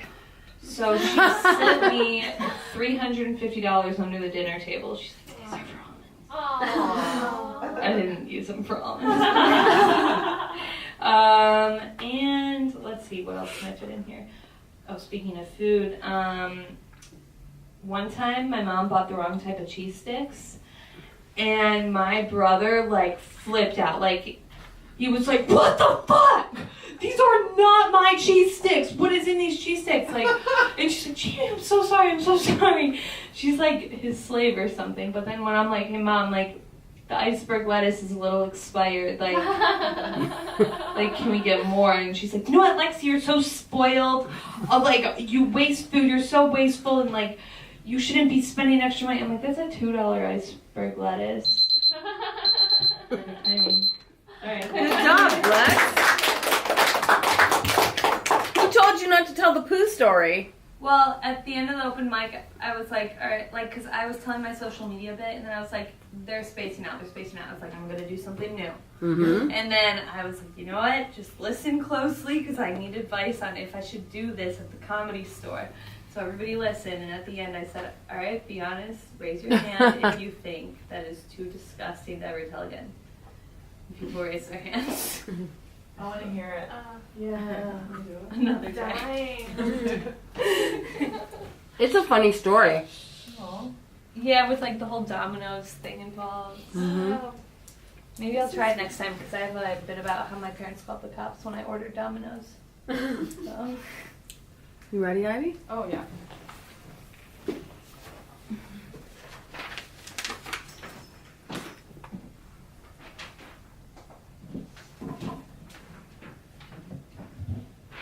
Okay, so I've had a long list of really bad therapists. Not really bad, but not great. And I had one recently who told me, I was complaining to her about something. I was kind of like, you know, I just feel like people don't think I'm approachable or they don't like me or something along those lines, kind of whining to her. And she was like, why don't you try opening your face more? That just created a whole new anxiety for me now, where I worry about, you know, if like an interaction doesn't go well or something. I'm like, fuck, it's because I didn't open my face enough. That's what the problem was. Shut down, you know, I'm too. What did she mean by that? Oh, sorry, I'm interrupting. Go ahead. I'm done. What, open your face like the Predator? I think like be more expressive, kind of like, I don't know what it meant. That's a really funny bit, and I love the act out. Is that how she talks? Yeah. Well, I'm not seeing her anymore. And what other stuff has she said to you? Oh, do I have more? How much time do I have? Probably like 20 seconds. Oh, I can't remember stuff that she said to me. That specific therapist. I can't remember. But you've had a lot of bad therapists. Yeah. That could be your 5 minutes, like going through every therapist and all the bad advice they've given you. That'd be really funny. Mm-hmm. Okay. Cool. Nice, Ivy. My therapist is a robot. I finally found a good therapist. I've Took been me with years. the same therapist 10 years. I went once. You know when you're like at a club and this is a story, but it just sounds starting differently. So you know when you're at a club and you're like waiting in the line for the toilet, and there's always like that one girl who runs through and she's like, no, I'm gonna be sick, like don't worry about it, I'm not gonna push in, and she obviously pushes in and goes straight to the toilet. So this one time I was standing in line in the bathroom, and sure enough that chick comes in and she fucking runs straight to the front of the line, and I was like, oh hey, like super nice, like hey, just letting you know the line actually starts back here. And she's like, yeah, I know, I'm just going to the bathroom, I'm just gonna go wash my hands, okay, like leave it alone. I was like, whoa, okay, like I was just letting you know, because you know in Australia you don't let people get away with that kind of shit. So she's like, sure enough, she actually came and she was washing her hands and stuff, and she like was giving me like evils in the mirror, and I was like kind of flabbergasted. I was like, kind of like, get a load of this chick, and she's like, I'm sorry, do you have a problem? Like not even like didn't turn around to look at me, but actually said it in the mirror. I was like, are you fucking serious? And I was like, sorry, what? Oh, do I have a? Wait. You're being serious? Like, still, like, look, like, addressing her in the mirror. Not even, she wouldn't even turn around. And I was like, no, I don't. Oh, I don't have a problem. Like, sorry, do you have a problem? But not saying it like in an aggressive tone. And she says in the mirror back to me, my problem is that you're a loser. Oh my god! I burst out laughing because I was like, are you fucking serious? I was like, are we like 12 years old right now? Like, this is amazing. Like, it was the best thing that ever happened to me because it was so fucking funny. And I just like lost my shit laughing, and she got super mad, and I just like walked out of there and told all my friends. So it was an embarrassing story, but not for me. It was embarrassing for her. I was like, you're a good storyteller. Yeah. That was really good. I've told that story before, and everyone's like, don't ever tell that story ever again. Why? It's a great story. Maybe I did it better that time. You're very animated. It was fun, right? Yeah. It's easy to And- listen. Right? I think it's And what else did it include that heightened it? Ivy's same thing. An act out. Yes, an act out. Yeah. To the woman who's not even taking the class. Sorry. No, it's great. Like you, whenever you can act something out, you should, because it just makes it more fun for the audience. So instead of saying my therapist said this to me, she said my therapist said, "Why don't you open your face?" It just makes it so much more fun. And you acted out the girl, which is great. Brought the story to life. Great. Thanks. Thank you. Bridget. I love that open your face thing. Open your face. I love that they said it to her, just knowing like, the reaction that you. work on structure. That you're gonna notice that. Okay. Okay. Well, if you want to break into your ex-boyfriend's house, you can. Okay. So my ex-boyfriend was this really good-looking Latin guy, and when we broke up, we hooked up for a while. But when we were on the outs for a little bit, I got drunk one night with my friend. And suddenly I was like at his apartment building, and this guy was like, "Hey, if you want to come in, like I'm opening the door." And I was like, "Yes." And I like walked in, and then I was like, "Oh no, he's not home." And then I was like, "But I could open this window and put my hand in." And then I was just standing in his apartment, and I was like, "Okay." And then I was like, I have to text him and tell him that I'm in his apartment because this is really weird. So I was like, "Hey, I'm in your apartment." Then he had like Chinese food sitting out, so I was like, "Oh no, I'm cleaning his apartment." And I was texting my roommate Bobby like, I'm doing something crazy right now. And so anyway, then I saw this condom wrapper on the floor, and I was like, I don't want to see that. And so anyway, I left the apartment and I got back to my apartment, and my roommate Bobby was like, "Hey," and it was dark, and I walked in and I was like, "I did something really bad tonight." And he was like, "What'd you do?" And I was like, "I broke into his place." And anyway, apparently he did get my text. He was on his way home to say hi to me, but I wasn't looking at my phone. I was like freaking out. But yeah, that's the most embarrassing thing I've ever done, and I don't really talk about it. So you broke into the apartment, you had full access to snoop at everything, and you were like, "I don't want to see it." I'm totally not like that. Like, I work with kids. Like, I'm like, if anything went further, like, that would have been terrible. It was totally a drunk thing, and like, now that it's been 3 years, like, I can tell people that happened, but like, oh my god.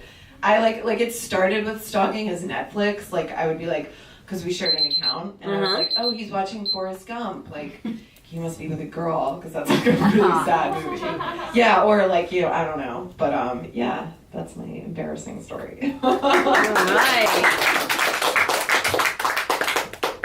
That's interesting that you stalk his Netflix account. Yeah, that was like for what he watches. 26-year-old me. What? For what he watches, Yeah, right? I used to think if I knew what he was watching, I would know what he was doing, and it was stupid. Like, I was like, "Why is he watching Titanic? He's clearly fucking a chick right now." That's a really funny bit. That makes sense. Yeah, totally. It makes sense. This is how girls think. I think you should develop that material. That's really good. It's a point of view. When you said you didn't, like, you got drunk, but you haven't got drunk for 3 years or something, and that's when they got on shit, or like my 3-year shit or something. Oh, okay. Well, no, that's not. I'm not like No, I know. that. That's Oh, yeah. So, who brought in a joke from their favorite comic? Or you want to try it? Sure. This is from Hari Kondabolu. So go up there. Okay. You don't have to record this one. We're just going to discuss. Hi, this set will be about imperialism, and so it will be delivered in English. That's it. Oh. That's the joke? That's it. I have one from Futurama. Okay, Zoidberg comes back from the fantasy planet, and he says, "For one beautiful night, I knew what it was to be a grandmother, honored yet subjugated." That's it. She's so funny because she's like so smart. So smart. And I'm like, I don't understand what you're talking about, and I think it's funny that you think things are funny. I'm like, that must be funny because she's laughing. I don't don't know. I don't know it. So I don't understand the imperialistic line. Okay, so the reason it would be funny for a set about imperialism to be delivered in English is that the reason English is such a widely used language is that they colonized everybody. The sun never set on the British Empire for a long time. And then World War II happened. Oh God, all that stuff's See, this way is over my everything head. that I didn't pay attention to. But I'm not sure that's funny. It's funny, yeah. It is? If it hits you deep, Well, for me, That's probably going to be the case for all of my comedy. I am very certain that my audience is extremely niche. you should go tell your jokes My ex would like this to stuff. the Merman School. That's a school for very smart kids. Like your IQ has to be like over 190 or something. Can I ask a question based on what she just said? Yeah. Me? No, I'm sorry, tell me your name again. Stephanie. So she just said, I'm sure my audience is very niche, right? And is what what's the take on, do you tailor, obviously you tailor it to the audience you're doing, but I would argue that you could do that and it would still go over people's heads and it would still be funny. Right, because it's over her head. Yeah. I would just do what you do. Yeah, I agree. She's just funny going up there. I don't know how to be any way else, so. And your audience will find you. I mean, Yeah. it may go over people's heads, and there may be silence for a lot of it. Yeah, for a good thing in a way. Because I'm going, huh? Wait a minute, what am I not doing right now? Like, okay, so Bill Hicks. I don't know if you guys know who Bill Hicks is. Yeah, formative comedian for me. But he says in his 12 principles of comedy, one of his lines is, write what entertains you. If you can't be funny, be interesting. You haven't lost the crowd. Have something to say and then do it in a funny way. Yeah. He says, play to the top of the intelligence of the room. There aren't any bad crowds, just wrong choices. All right. So that's his philosophy. See, now, I come from the philosophy of, because of my showgirl background, I was a singer, dancer. I toured the world singing and dancing on cruise ships and stuff. I feel like I'm an entertainer, and that my job is to thoroughly entertain them. And if I haven't, then I haven't done my job and I've failed. So I am a people pleaser, and I always try and figure out the audience and how do I make these people laugh? And then I cater to them, or I adjust my material to them, which is why I'm not famous. Because people who are artists don't do that. They do what they do, and they keep doing what they do until their audience finds them, like Maria Bamford, right? Like, she bombed and bombed and bombed and bombed and bombed and walked rooms and had a hard time for many years, but look, now she's got a TV show on the air, and she sells out and has her audience that finds her. What do you think of Chelsea? Well, now she's kind of like not even in the spotlight anymore. Right, Chelsea but I mean, Handler? when she What was. did you think of her stand-up? Well, Chelsea's one of the funniest people I've ever met. And she was very ballsy for that time. And very honest. And she was a big drinker and just talked about it. And she's good with improv. It's nothing like life-changing. She's not making people think. It's really simple and digestible and although she's changing now because she's getting very political, but when she was first starting out, she was really just self-deprecating. I'm an alcoholic, and this is who I am, and I'm not going to change. Owning the alcoholism. Mm-hmm. So it was, but she used to kill all the time on my shows. Why? Why do you not like her? None of the above. Just sometimes when I do stuff on the podcast, not my regular job, people go, you remind me of her a lot. And I think, I don't see it, and I think she's okay. Because when she does interviews a lot, sometimes I wonder if she's listening. But she's listening. Does that make sense? She's kind of on, you mean? Pardon? She's on? I'm not describing it right. She might be listening to give the reaction. Yeah, Joke, I don't the know. joke, You've looking seen for her her on spot. her show, right? On her e-show. Mm-hmm. Sometimes I really would wonder if she's even listening. Or, Oh, I don't know. I yeah, can't it's all explain. just about It's listening her. for your spot of where you can tell Yeah. your About joke. her. That's what it is. She's It's like, I a have little this about joke. her. She sets the person up for her own joke in a way. When Yeah. it works, it works. And then she sets them up for their jokes that they've And then already she sets them up preset. for Like, theirs, I too. need you to, you know, I'm It's good a on little this bit joke. self-involved for me. Yeah. Yeah. A little bit, I agree. I think where she makes up with it might be the fact that I think she actually is a really good person, isn't she? Like, she gives a lot to charity. Like, She takes good care of her dogs. Yeah, I think that, like, she really is like a humanitarian. Apparently, I followed her She dogs was really on good Twitter. with Chewy. That Yeah, happened to be a yeah. true story. Followed her dogs. No, I used to. True story. She was really good with him. Pardon. And she had little people friends. What's your I didn't podcast? hear Your podcast is called what? Oh, Your just podcast? after my name. It's Deborah what? Deborah Cobelt with a K, live. You know, I worked on the Chelsea Handler show. I wrote with her. I wrote it for her, and then That's when I met you. And then I wrote, and then one of my best friends, his name's Danny Wolf, was the producer on the show, and he found Chewy. She was good to him. Yeah. How did you find Chewy? Just on the. He knows every person. He knows how to find anything you need in show business. If you're ever producing a show and you need a guy who's 7'6" and knows how to hopscotch, Danny can find him for you. He just knows how to Really? find people. Yes, it's very interesting. He's a great producer. Is he the guy she dated? No. Oh, okay. No, she dated Ted Harbert, who was the president of E at the time. Yeah, he okay, gave I her was like, Chelsea lately. She dated Yeah. somebody Which is what high. set her career off, just like, yeah, but she Mhm. doesn't like E at all now. She talks really bad about him. I liked her Netflix show. She had a late night format Netflix show that aired a few times a week, Mhm. and Didn't last long though. It like didn't. just ended, right? Like it was. Yeah. This is recent. She had a really good interview with Barbara Boxer. I've seen it live. I've never She seen was California's senator for decades, and she recently stepped down, and Kamala Harris is now the senator in her place. Right, and that's when she was starting to get political. Yeah. I saw that. It was a good one. So who wants to go and do a joke? I'll do a joke. Okay. It's not. Yeah. Oh, do I have to do it as the comic or as me? No, just do it. Oh, so I'm so awkward that when I went into a supermarket the other day, I saw this friend who I haven't seen for ages, and they were like, "Hey, how are you?" And I was like, "Oh, I've got that sweater," and I didn't have the sweater. Who was that? Simon Amstel. He's an English guy. He's like this little gay, kind of very awkward and nervous like this, and he's always like, "Oh, I've got that sweater, but I didn't have the sweater." He sounds great. That's funny. I love Let him. me do another one. Is that okay? Yeah, do another one. So I was playing with my cat the other day. I'll do it in his accent. And the cat scratched me, and I was very worried. So I was like, "Oh, maybe I've got cat AIDS." And so I went to the doctor, and I said, "Oh, excuse me, doctor. I think I've got cat AIDS."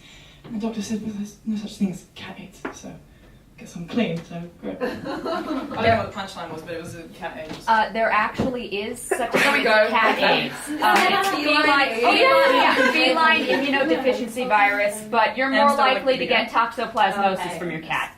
My best friend's cat got chlamydia in its eyes. Oh wow! That But happened. that's what I was gonna say about stuff you Your find on the cat street. got chlamydia in My the best friend's cat. I know. Okay, go for it, Megan. What got in your cat's eyes? Chlamydia? I really need to know how that happened. So it's 2018 now. Did any of you make any New Year's resolutions? Woo!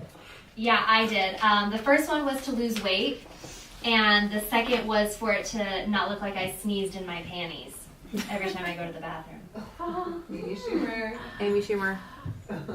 That was her. She said New Year's resolutions. Yeah. Wasn't it? When was this? This was Her 2 last years ago. I changed it to HBO. 2018, but this was 2017. 16. So she said to lose weight is number one, and my second one is to not look like I sneezed in my panties. Yeah. Or to not pee in her pants? No. When she sneezed in her panties, make her panties not look like she sneezed in them. Yeah. It's a Like discharge. discharge. She got that joke from somebody else too that did that right, like way earlier on. I forgot. It's a discharge joke. Yeah. It's pretty gross. It is kind of gross. Really Is that your gross. favorite joke? No, it's not my favorite, but it's the one that has stuck with me for so long. No pun intended. Very. Very mental picture. Yeah. Okay. I know, right? Yeah. Like, I really don't get it. No, she's a great. Trainwreck was great. I thought. I think she's a good actress and a good writer, but she's not a good stand-up. I loved her Her last stand-up's a lot fuckable of, day like, sketch. I don't either. It had, yeah, that was, Great delivery. good. yeah. Let's talk about that joke. Where do you think that would fit in the sample joke styles document? Like, what kind of joke is that? Blue. What, yours? Was it? Is it? Yeah, it's very blue. It's very edgy, but it's also what? Like a twist? Bait and switch.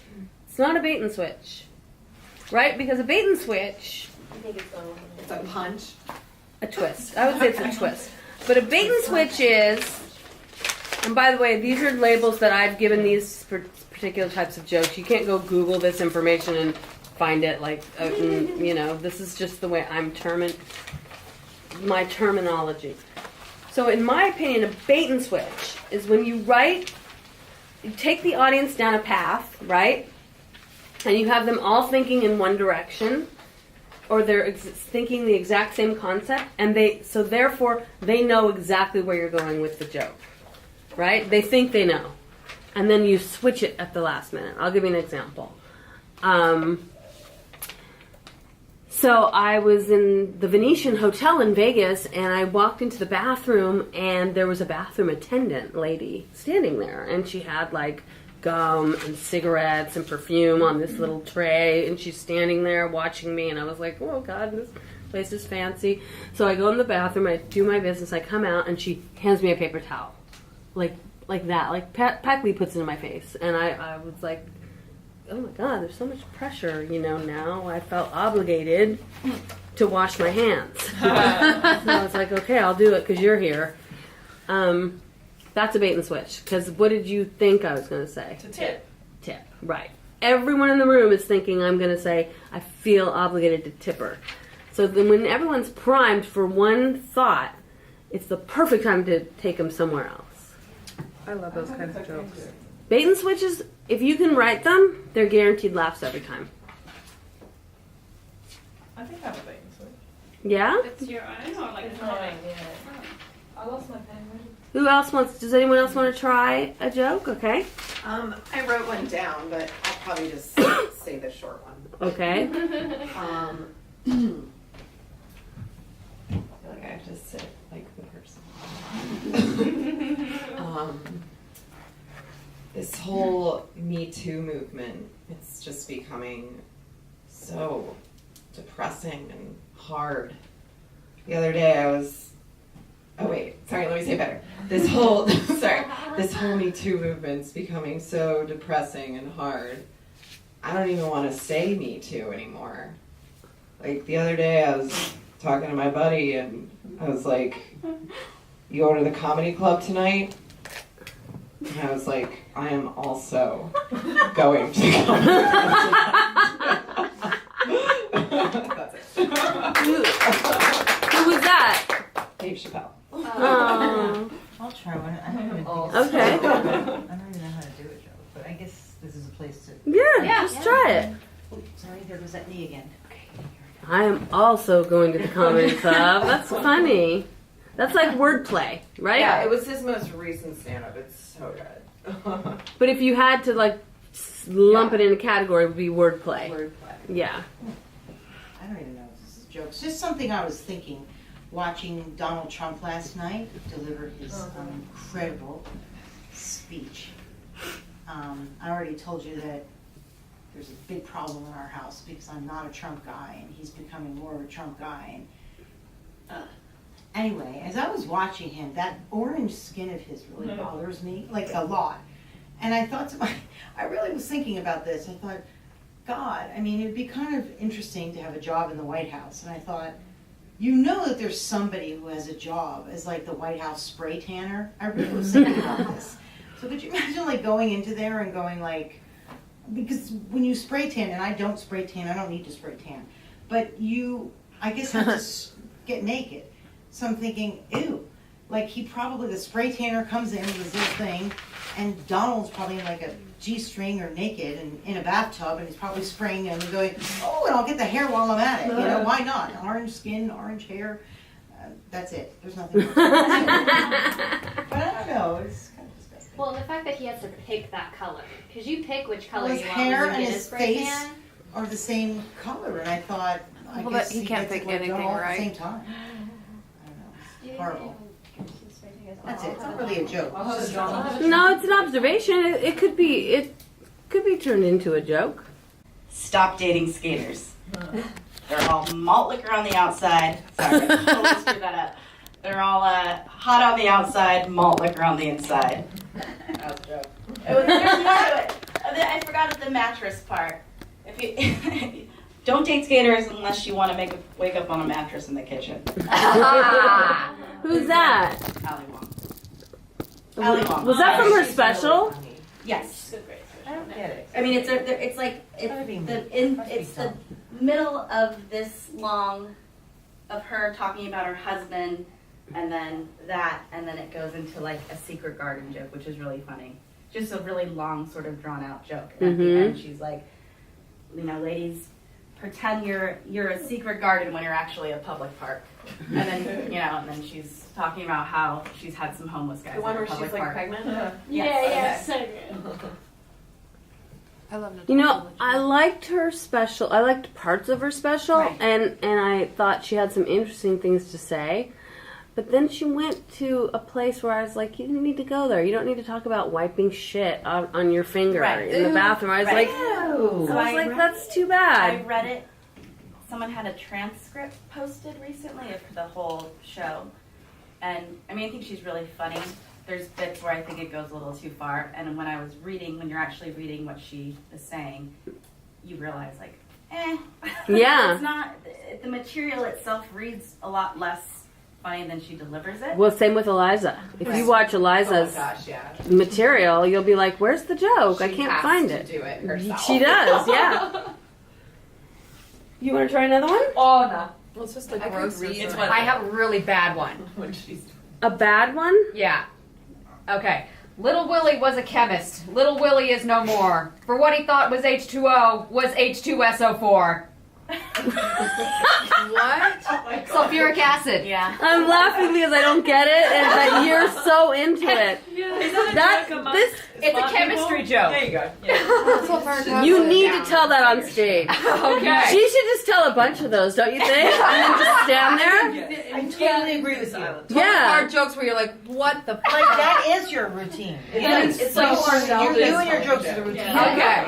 Everything that comes out of your mouth to me is just like wah, wah, wah, wah. I feel like you should start it by saying, just to let you guys know, I finished school when I was 13. And then everyone's like, Oh yeah. Totally. Yeah. I think you should start it Or with do it at acting the really end. dumb, and then just hitting them with facts. Yeah. Like, let me educate you. Perhaps, yes. Do you want to try I something, can Bridget? read one, yeah. Yeah, just read it. Okay. Looks like I'm going to read poetry. Okay. I took a vow not to pretend anymore. I took a stand recently. Here's something I don't want to pretend to do anymore. I don't want to pretend I want to go to your fucking party. I don't want to go, okay? I've been to too many parties, I've been to so many parties, had fun 0 times. I don't want to go anywhere where I catch myself in a conversation going like this. Oh!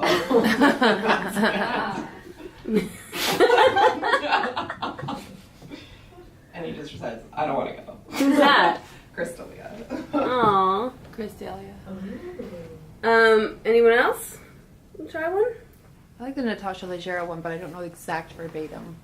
But listen, I've run out of money. Oh, yeah. You know that She goes, it's hard ending a relationship when you have to be the one to say it. Look, you've run out of money. And then she goes, it's just business.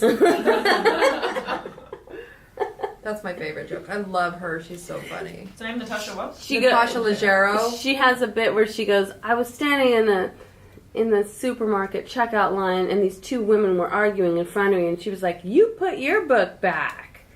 And they didn't have enough. They didn't have enough money to pay for both, and she was like, "No, you put your book back. No, you put No, your book you back." put your book back. No, you put your book back." And finally, I had to stop them. I said, "Ladies, Us Weekly is not a book."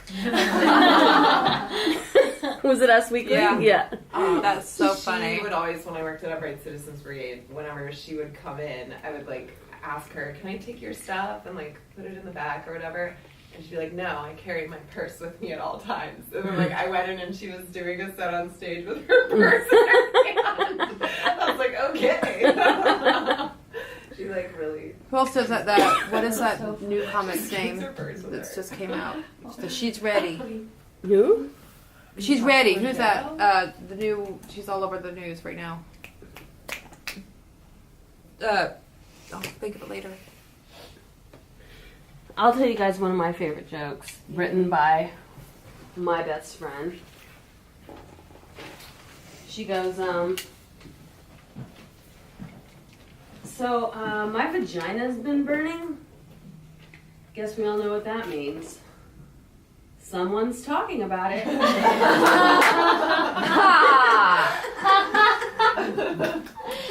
that a great joke? Where do you think that one fits in? It's wordplay because it's based on the phrase "my ears are burning." Yeah. Right. But Right. also my nose is itching, right? Right. My palm is itching or something? Yeah, then you're gonna make money. Yeah. I call that joke tension and release. Oh yeah. Right? Yeah. Because she puts people on edge a little bit. One time she used to do this bit where like I would go on and do my set and then she'd come on after me and she would end her set like this. She would go, she had a little note card on the stool. She goes, "Okay, well before I go, I just want to try something new that I wrote." She goes, "Okay, I have a really smelly vagina." Okay, you know what? This isn't working. Lisa?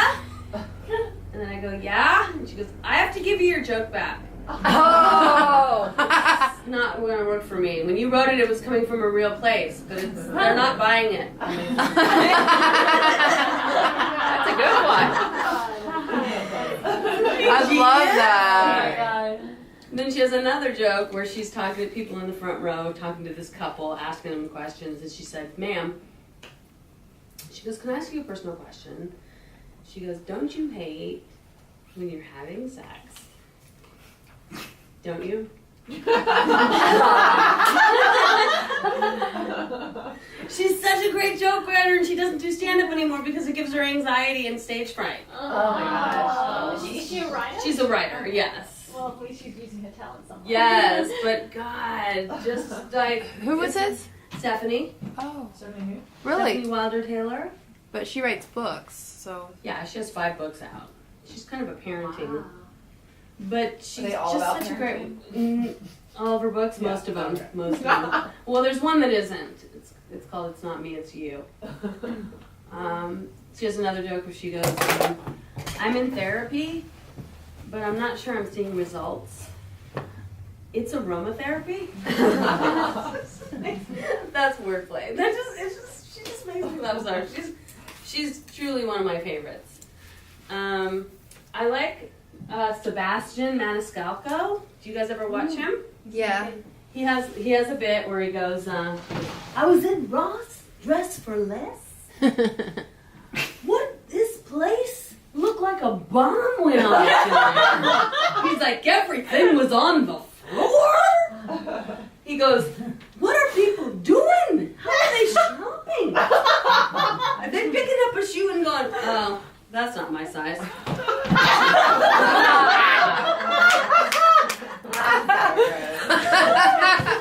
One of the best physical bits I've ever seen. If you guys can, when you go home, Google that. Ross dressed for less, Sebastian. That is funny. It's Yeah, so that's a good fucking one. funny. I love that. True. It's so funny. It's so true, isn't it? Oh my Yeah. God, yes. That is I used to have a joke where I go, I don't do it anymore. I don't even know if they exist, but I go, yeah, I went to John's Market. Yeah, they use John's? Where they try and make you think the light is out and it's Vaughn's. It's not Vaughn's. I don't know what this place is. You walk in, it smells like fish. Everyone's wearing robes. They don't use currency. What is this place? Sally Struthers sitting outside shooting an infomercial. Flies buzzing around the fruit. I can't remember the rest of it, but yeah. So what is that called when you like pair, like they're trying to make John's into a third world country? Oh yeah, yeah. So what would you call that kind of joke? I don't know. What do you guys think? Give me a name for that so I can, like, as or like, right? It's kind of like this. I like paralleling. Yeah. Paralleling? Yeah. Simile? Observation? Twinning? It really is observation. Yeah. Because I'm making an observation about a thing and just going off on it. Yeah. I'll give you guys one more example before we release you of a pretty good bait and switch, okay? So it's a long bit, but I wrote it, and it has a lot of different types of jokes in it, so pay attention and try and figure out which ones they are.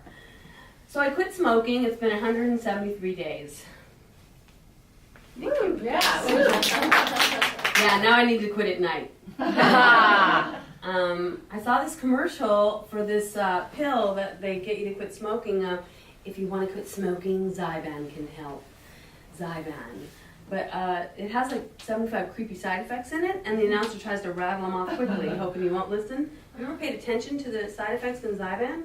Common side effects may include nausea, vomiting, weight gain, tremors, ringworm, lockjaw, homicidal rages, mental retardation, bestiality, sudden coma, death. Don't take Zyban if you're over 6 feet tall, if you own a black lab, if you have tennis elbow. Don't take Zyban if you're a Capricorn. Don't take Zyban if you're pregnant, nursing, or human. What? It just seems safer to smoke. Then I saw a public service announcement where a woman had a hole in her neck from smoking, and she was like, I couldn't quit, and this is what happened to me. And then she reaches over, she takes a cigarette and smokes it out of the hole. Yeah. Even though she still had a mouth. I was smoking a cigarette the time I saw that commercial, and I was like, oh my god, it's too bad for her. Then after a while, you guys, they played the commercial so frequently it started to get to me, and I started to panic, and I couldn't get this woman's face out of my head, and I sat myself down on my couch, and my heart was racing, and I was obsessing, and I was worried, and I was like, holy shit, man. When am I gonna book a commercial? It's so competitive, isn't it? You wonder how many women with holes in their necks had to audition to get that part. So, thank you. So, lots of different types of jokes in that bit. What are they? Name some of them.